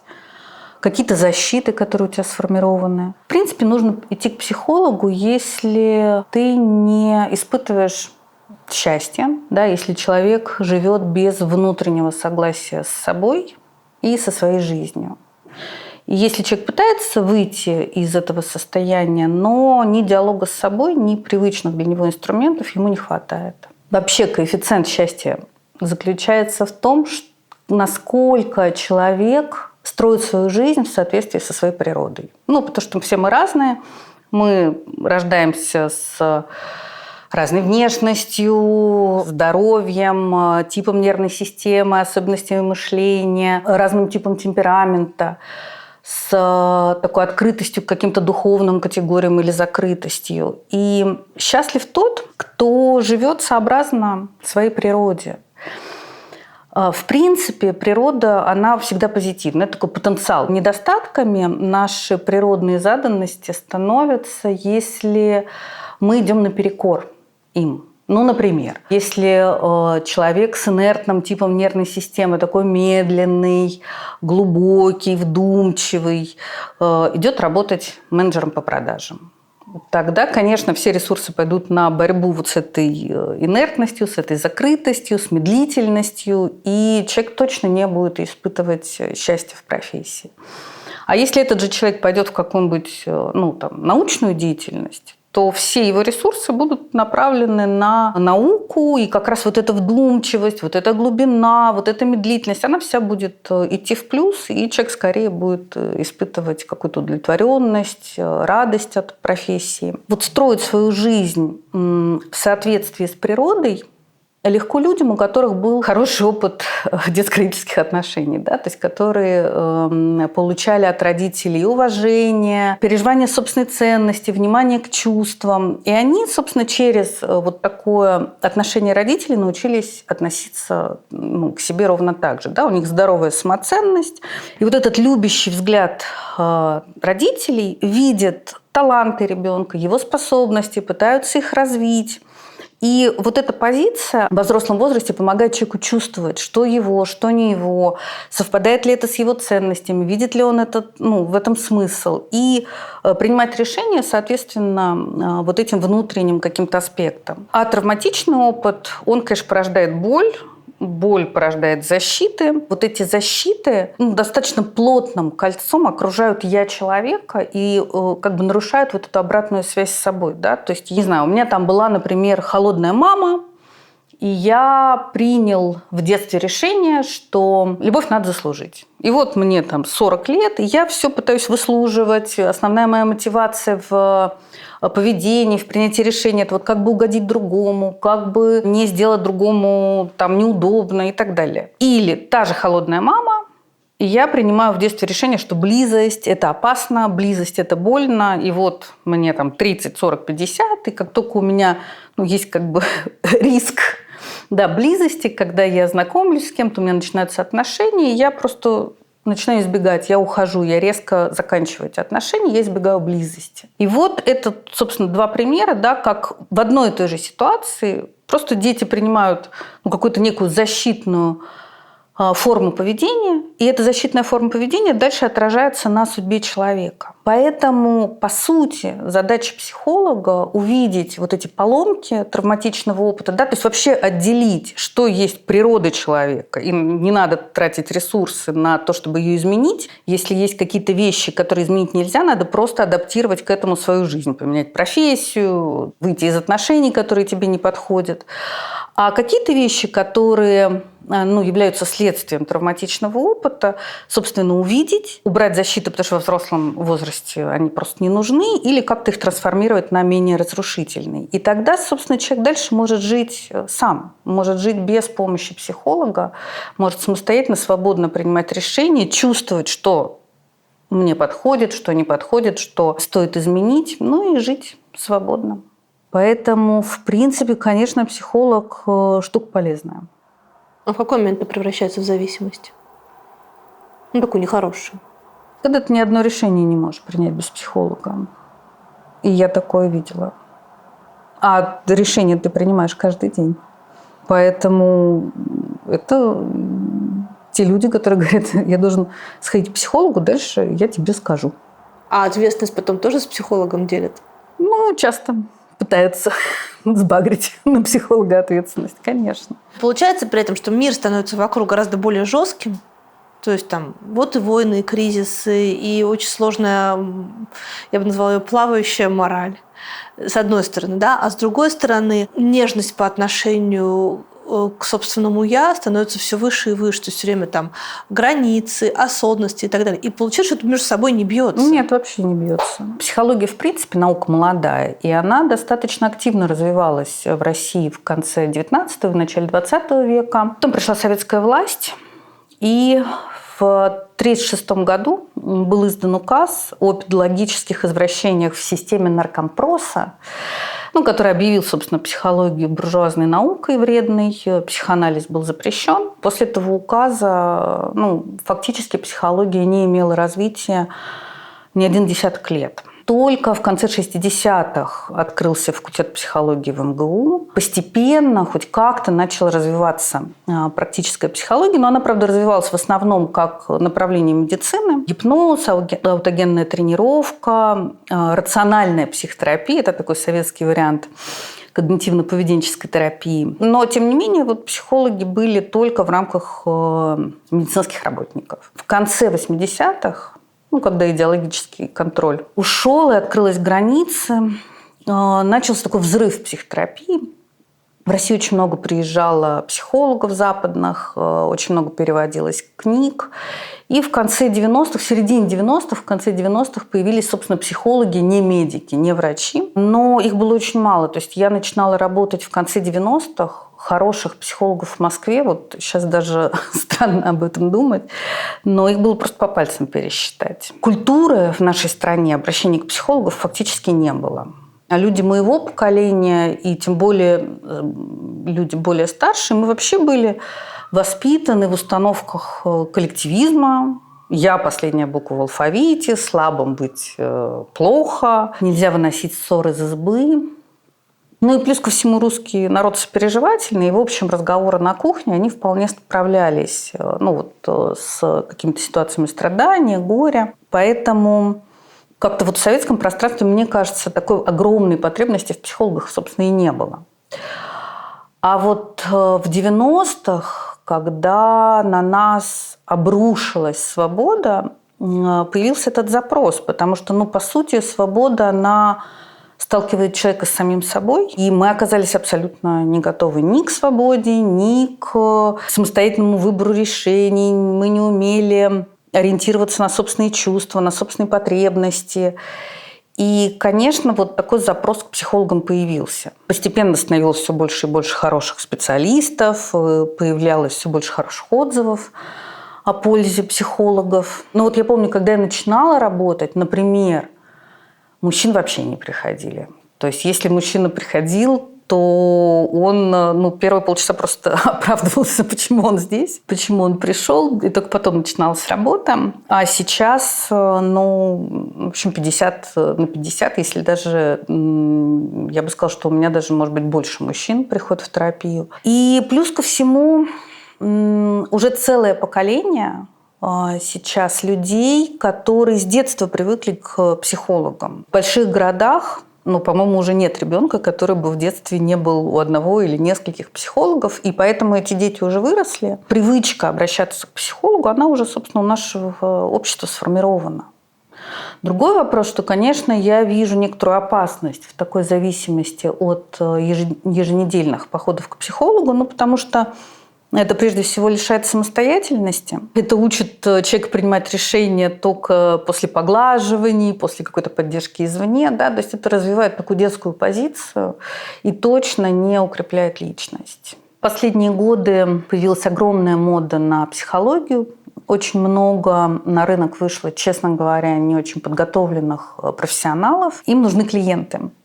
И поэтому здесь есть такой рекламный момент. Каждый человек стремится к легкости и тому, чтобы разделить ответственность. Да? И поэтому, когда психологи обещают быстрые такие результаты, да, когда психологи говорят: ты центр мира, ты главный, делай то, что тебе хочется, и не делай то, что тебе не хочется. Там есть твои границы, ты должен очень четко чувствовать, когда их нарушают. Ты можешь управлять своей жизнью.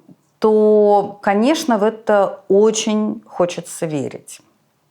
Но, к несчастью, жизнь устроена по-другому. В жизни есть много страдания. Жизнь не живет, согласуясь с нашими ожиданиями. Да? Жизнь такая, какая она есть. Эгоцентризм, который развивается от таких установок, он, конечно, ведет к одиночеству, к неудовлетворенности. И вообще, к сожалению, да, сила намерения работает, но не всегда. Да? Там Бог не Дед Мороз, он у нас не на посылках. Поэтому, конечно, когда психолог центрирует тебя на себе полностью, я на первом месте, и не просто на первом, а больше никого не существует, хочу и буду, это действительно хорошо для выживания, я бы даже сказала, хорошо для жизни. Но в целом, например, моим принципам это просто противоречит, потому что это разрушает отношения твои с людьми. А отношения – это очень важно. Если ты все время думаешь только про себя, как мне комфортно, некомфортно, да. Где кончаются мои границы, их нельзя нарушать. Да, речь тогда про отношения не идет, потому что, на мой взгляд, отношения прежде всего основаны на сопереживании и на учете другого. Поэтому такая концепция психологическая, она, на мой взгляд, в общем, противоречит все равно счастливой жизни. А как человек может определить на входе, хороший психолог или плохой? Вот есть какие-то критерии оценки специалиста? Ну, прежде всего нужно обращать внимание на такие формальные аспекты. Это образование и опыт работы. В идеале должно быть базовое образование психологическое, дальше специализации. Опыт работы важен, да, то есть хорошо, когда психолог работал с теми запросами, с которыми ты идешь к нему. Второй момент – это живые отзывы. Психотерапия – это до сих пор та отрасль, где работает сарафанное радио. Третий момент очень важный – это узнать, в каком направлении работает специалист и подходит ли это направление тебе и твоему запросу. Например, медлительному, такому рефлексирующему интеллигенту скорее подойдут аналитические методы, которые работают с причиной. Быстрому бизнесмену скорее нужны краткосрочные методы психотерапии, которые работают там не с причинами, а со следствиями каких-то психологических проблем. Разные направления психотерапии отличаются большей эффективностью в работе с теми или иными запросами. Ну, например, когнитивно-поведенческая терапия блестяще работает с фобиями. С травматичным опытом лучше работают аналитические направления. Если речь идет о зависимостях, мне кажется, что самое эффективное – это система 12 шагов, такая очень известная. Поэтому нужно сначала узнать про направление и как-то почувствовать, твое это или не твое. Очень важна просто личная симпатия. Да? То есть психолог – дело очень интимное, и очень важно, чтобы он тебе подходил по типу темперамента, по уровню культуры, по общим ценностям. Это довольно быстро, в общем, на первой же встрече ты можешь почувствовать твое, не твое. Ну и, наконец, последний фактор очень важный – это эффективность. То есть все-таки психотерапия должна работать. Да? Ты должен чувствовать динамику, тебе должно становиться лучше. И если этой динамики нету, то, наверное, стоит попробовать другого специалиста. Сейчас нету, в общем, проблем с дефицитами специалистов. И, наверное, стоит попробовать сходить к кому-то другому.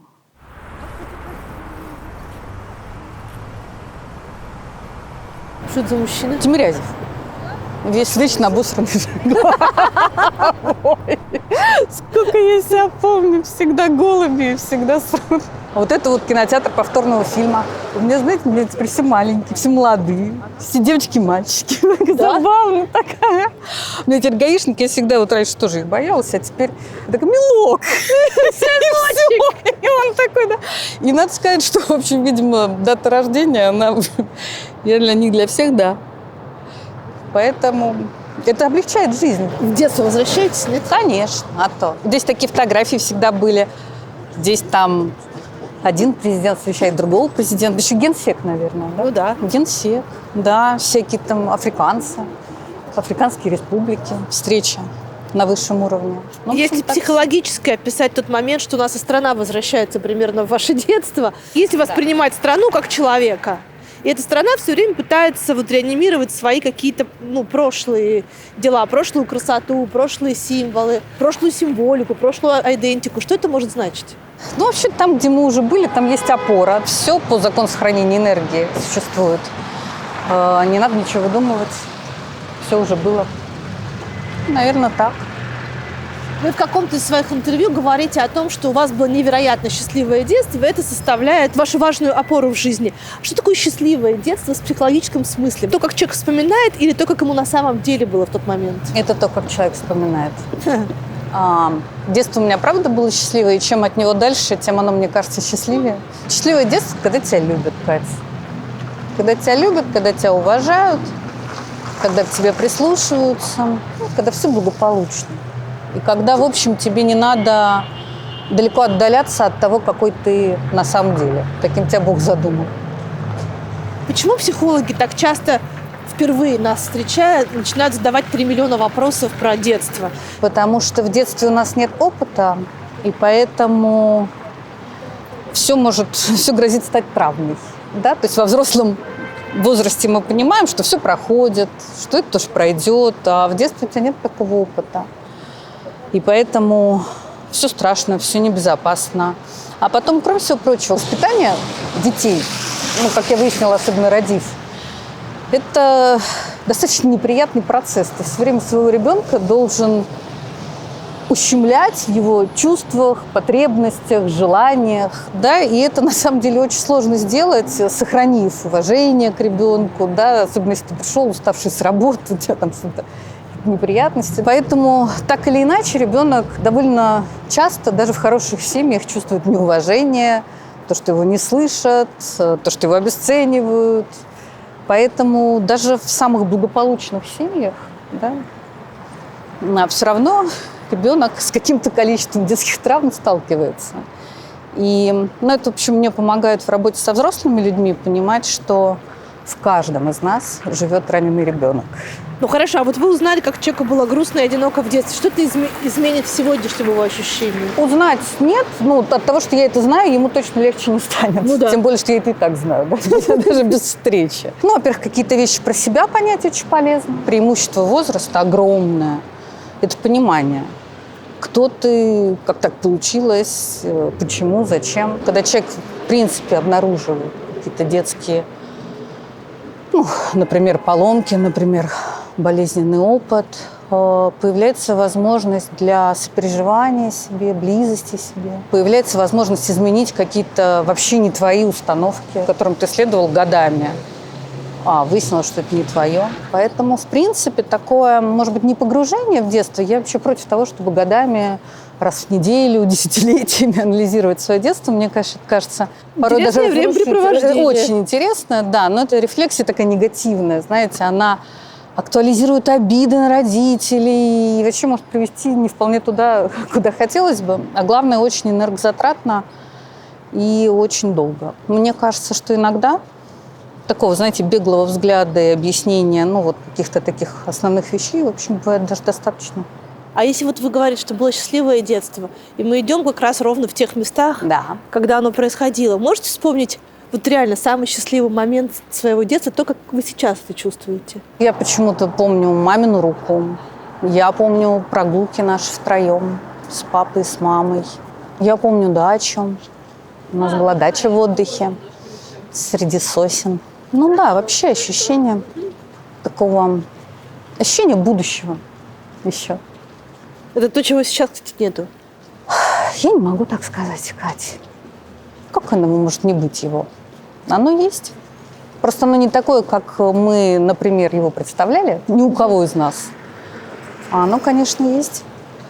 Но как могут родители, которые боятся каждое утро просыпаться, потому что мне кажется, что частота разговоров про ядерную войну, а это вот то, чего, например, мы с вами одного поколения, да, это то, чего я бесконечно боялась в своем детстве. И в моем детстве про угрозу ядерной войны говорили, в общем, едва ли не каждый вечер по телевизору.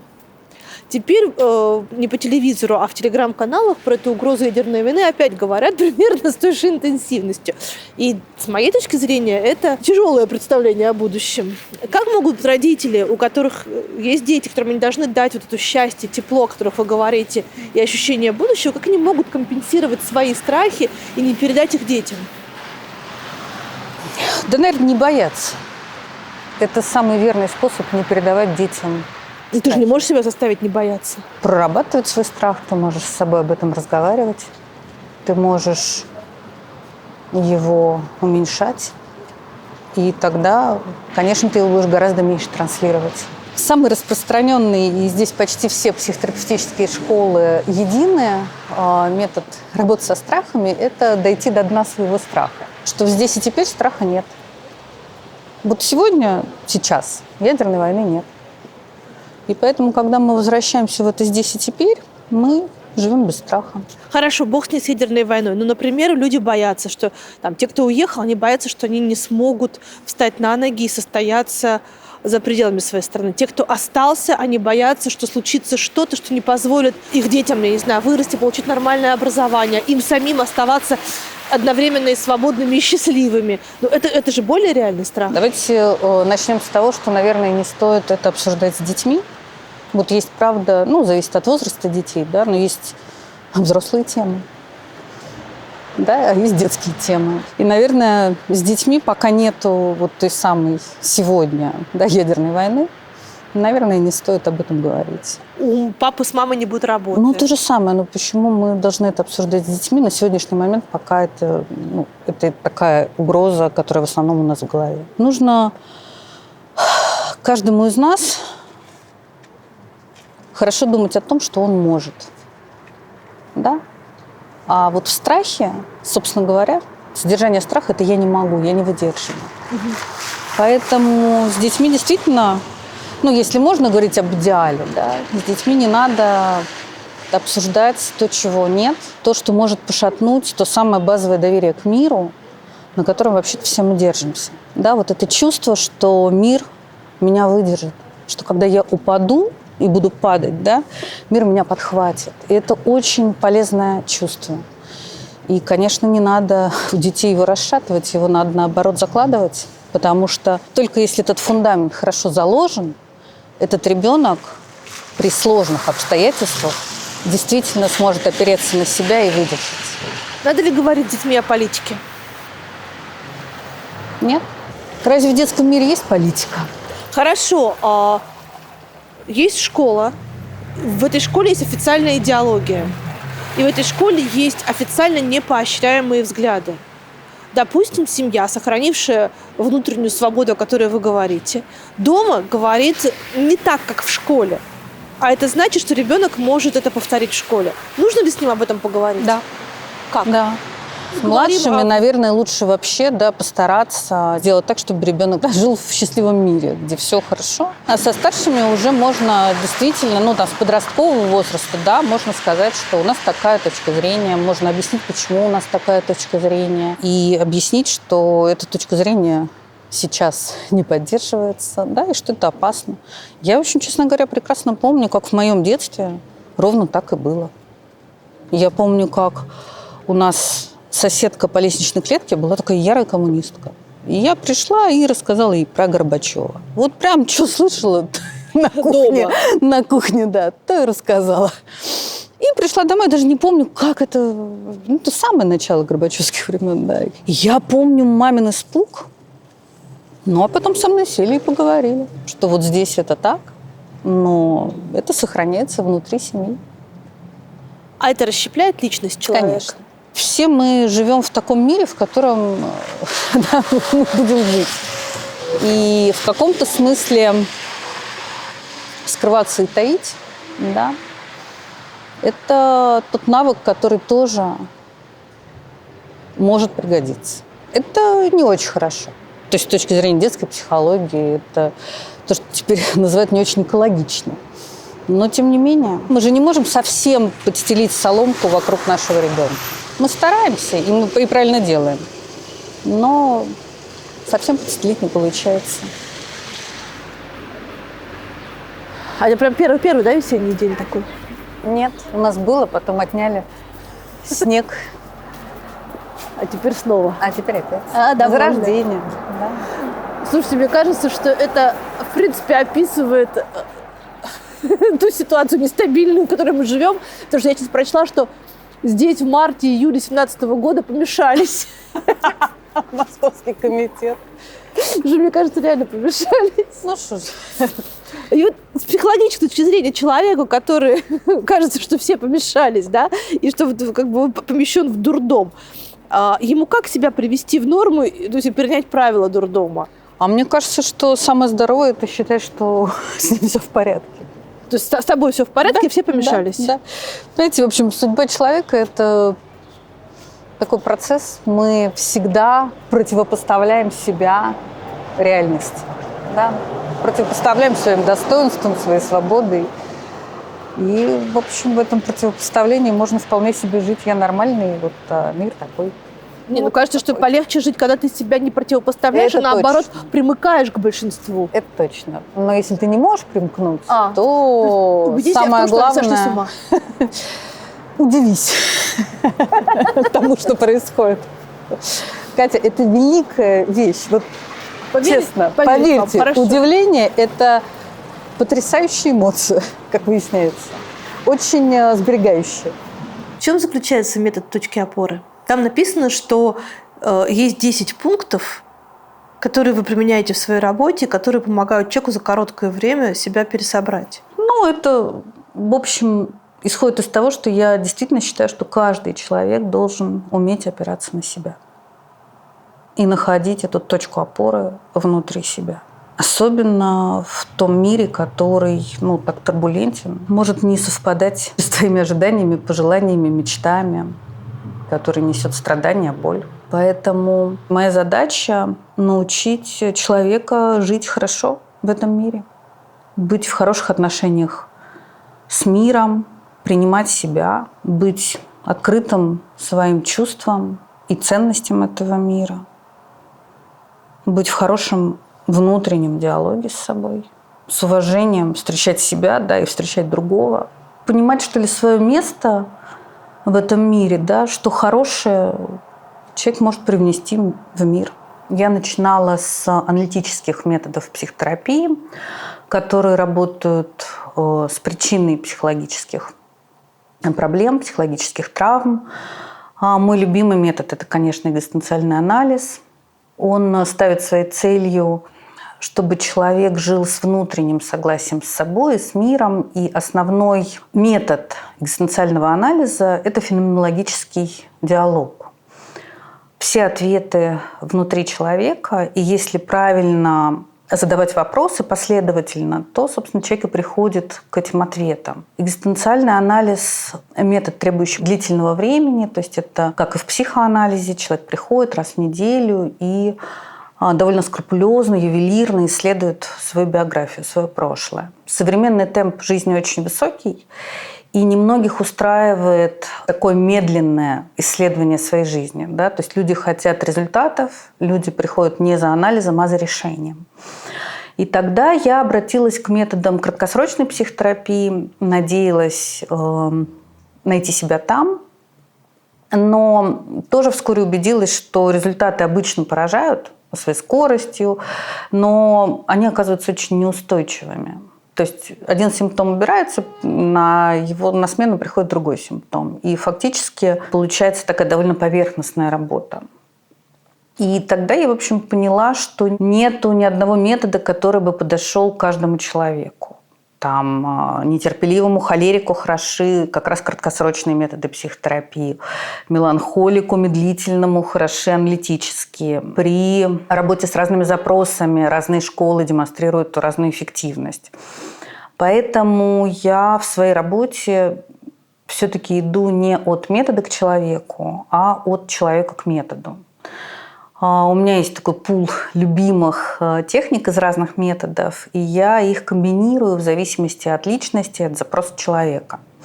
И это получается такой, как будто конструктор, из кубиков состоящий, когда ты под определенную ситуацию, под каждую ситуацию, выстраиваешь вот эту последовательность техник. И психотерапевтические методы я стала дополнять методами саморегуляции. Вот те самые, с которыми я познакомилась, когда работала с военными, с жертвами терактов. Мы работали тогда еще со спортсменами, с людьми экстремальных профессий. В той работе я их применяла как самоценные техники. А в своей работе с клиентами я их применяю как вспомогательные. Это получается такое сочетание классической психотерапии и психофизиологических методик. Оно позволяет подключить ресурсы мозга и психики к решению психологических задач. Потому что мозг – это вообще очень, сложная система. В мозге постоянно генерируются электрические импульсы. Это называется ритмы мозга или волны мозговой активности. И в зависимости от того, чем сейчас занят человек, какую задачу он решает, в мозге начинают доминировать те или иные ритмы. Например, для состояния бодрствования характерны бета-ритмы, для сна – дельта-ритмы. Состоянию расслабления, такого успокоения, пустоты в голове характерно доминирование альфа-ритмов. В тета-ритмах очень быстро угошаются нейронные связи прошлого опыта и формируются новые. То есть это состояние прекрасно для любых изменений, для развития, для решения творческих задач. Доминирование гамма-ритмов Это субъективно переживается как состояние потока, да, когда все ресурсы психики и организма направлены на одну цель, да, на решение одной задачи. Когда работаешь с человеком, да, современные методы психофизиологической саморегуляции, они позволяют с помощью довольно простых телесных и ментальных практик влиять на доминирование того или иного ритма и, соответственно, влиять на психологическое состояние человека.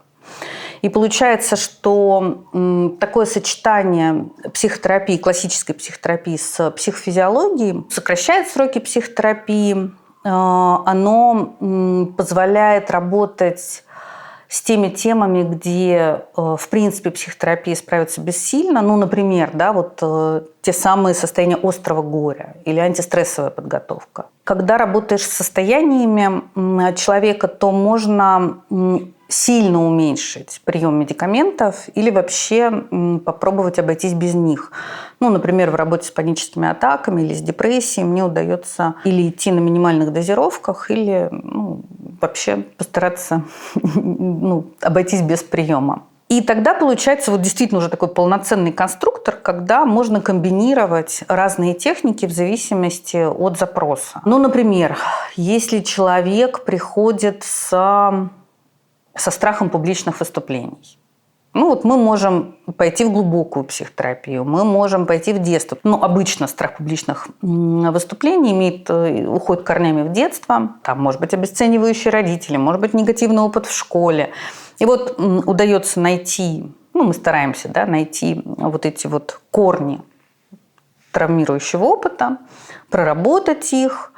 Если человек сталкивается в работе с какими-то травматичными переживаниями, я ему даю техники релаксации, техники входа в альфа-состояние, да, и тогда ему не больно, да, не происходит так называемой вторичной травматизации от вот этих воспоминаний. И постепенно укрепляются структуры личности, и постепенно человек становится сильнее, учится преодолевать вот этот страх. А есть другой подход. В этой же ситуации можно работать не с причинами, а со следствиями. Например, человеку предстоят публичные выступления. Я ему даю методику антистрессовой подготовки. Мы работаем с внутренним диалогом. Когда человек один, второй, третий раз, да, по-другому удачно проходит эти выступления, то, собственно, все меняется. Потому что мы знаем, что нейронная сеть, которая создается путем повторения негативного опыта, это как паутина. Да? Можно паутину разорвать, взявшись за центр, потянув за центр, но она же разрывается, если мы там тянем за любой конец паутины. Вот эта нейронная сеть разрывается, и удается сформировать новые связи, где в ответ на публичное выступление у тебя включается состояние уверенности, спокойствия, ясности ума. Вот здесь действительно как раз такой пример, как из кубиков ты выстраиваешь путь, который ведет человека к выздоровлению. И таким образом мне удается работать с достаточно широким спектром проблем. Даже не знаю, какая проблема не решается, но если это психологическая проблема, если она не требует медицинского вмешательства, то, в общем, совсем можно справиться. Были случаи, когда вы вообще провалились как психолог? Хороший вопрос. Были случаи, когда люди уходили недовольны. И в каком-то смысле, наверное, я должна считать это провалом. Недовольными чем? Работой. Мне вспоминается один случай, уникальный абсолютно в моей практике. Я просто очень часто про него вспоминаю. Ко мне пришла эскортница, молодая девочка, моя ровесница, я тоже была молодая девочка. И она так, положив ногу на ноги, сев напротив меня, сказала: я всего добилась в этой жизни. Вот у меня там квартира, машина. Пришла она с запросом, ей надо было что-то от мужика, от ее текущего. Пришла с запросом, как им проманипулировать, чтобы он... А вы не помогаете в таких вопросах? Как-то не смогла. Так. И она вышла не просто с возмущением, та девочка, от которой она была, она мне позвонила, говорит: Вита, я не поняла, что это случилось. Она позвонила в гневе и сказала, что это ужасный психолог, что я пришла к ней в депрессии, а ушла в еще большую депрессию. Но этот случай, почему он уникальный? Потому что я не знаю, что на меня нашло, но я вот той девушке сказала: слушайте, подождите, она еще ко мне вернется. Она к вам вернется? Ну нет, она к вам уже не вернется. А она ко мне вернулась через 5-6 лет. Ну, давайте, скажите, что она вернулась к вам бедная, раскаявшаяся. Нет, но во всяком случае с запросом выйти из этой профессии. А что ее сподвигло? Она уж очень противоречит той самой свободе, достоинству, самоуважению. И если у тебя вообще доступ к душе, к своей, открыт, то рано или поздно можно захотеть уйти, поменять жизнь. Вы счастливый человек? Да. И мне кажется, с годами все счастливее и счастливее. Что такое счастье? Это умение радоваться жизни. Чему вы последнему порадовались? Весне. Выберите, пожалуйста, милосердие или справедливость. Милосердие. Потому что если милосердие в каждом отдельном случае, то и справедливость будет в том случае, когда милосердие. Правда или безопасность? Все-таки правда. Свобода или стабильность? Свобода. Родина или истина? Истина. Вы говорили о том, что вот по Франклу человек должен найти смысл своей жизни и ответить этой жизни на вопрос сам. В чем мой смысл? В чем ваш смысл? Помогать. Я вижу смысл в развитии. Я вижу смысл в какой-то борьбе с собой, в борьбе с тем, что тебе не нравится в себе, в преодолении. Да и жить мне нравится вообще в целом. А что после жизни? Бессмертие души. Я верю в вечную жизнь. Как это будет? Ой, меня саму интересует этот вопрос, но я знаю, что я это точно когда-нибудь узнаю. Но я, конечно, считаю, что концепция вечной жизни, она возвращает в нашу жизнь справедливость.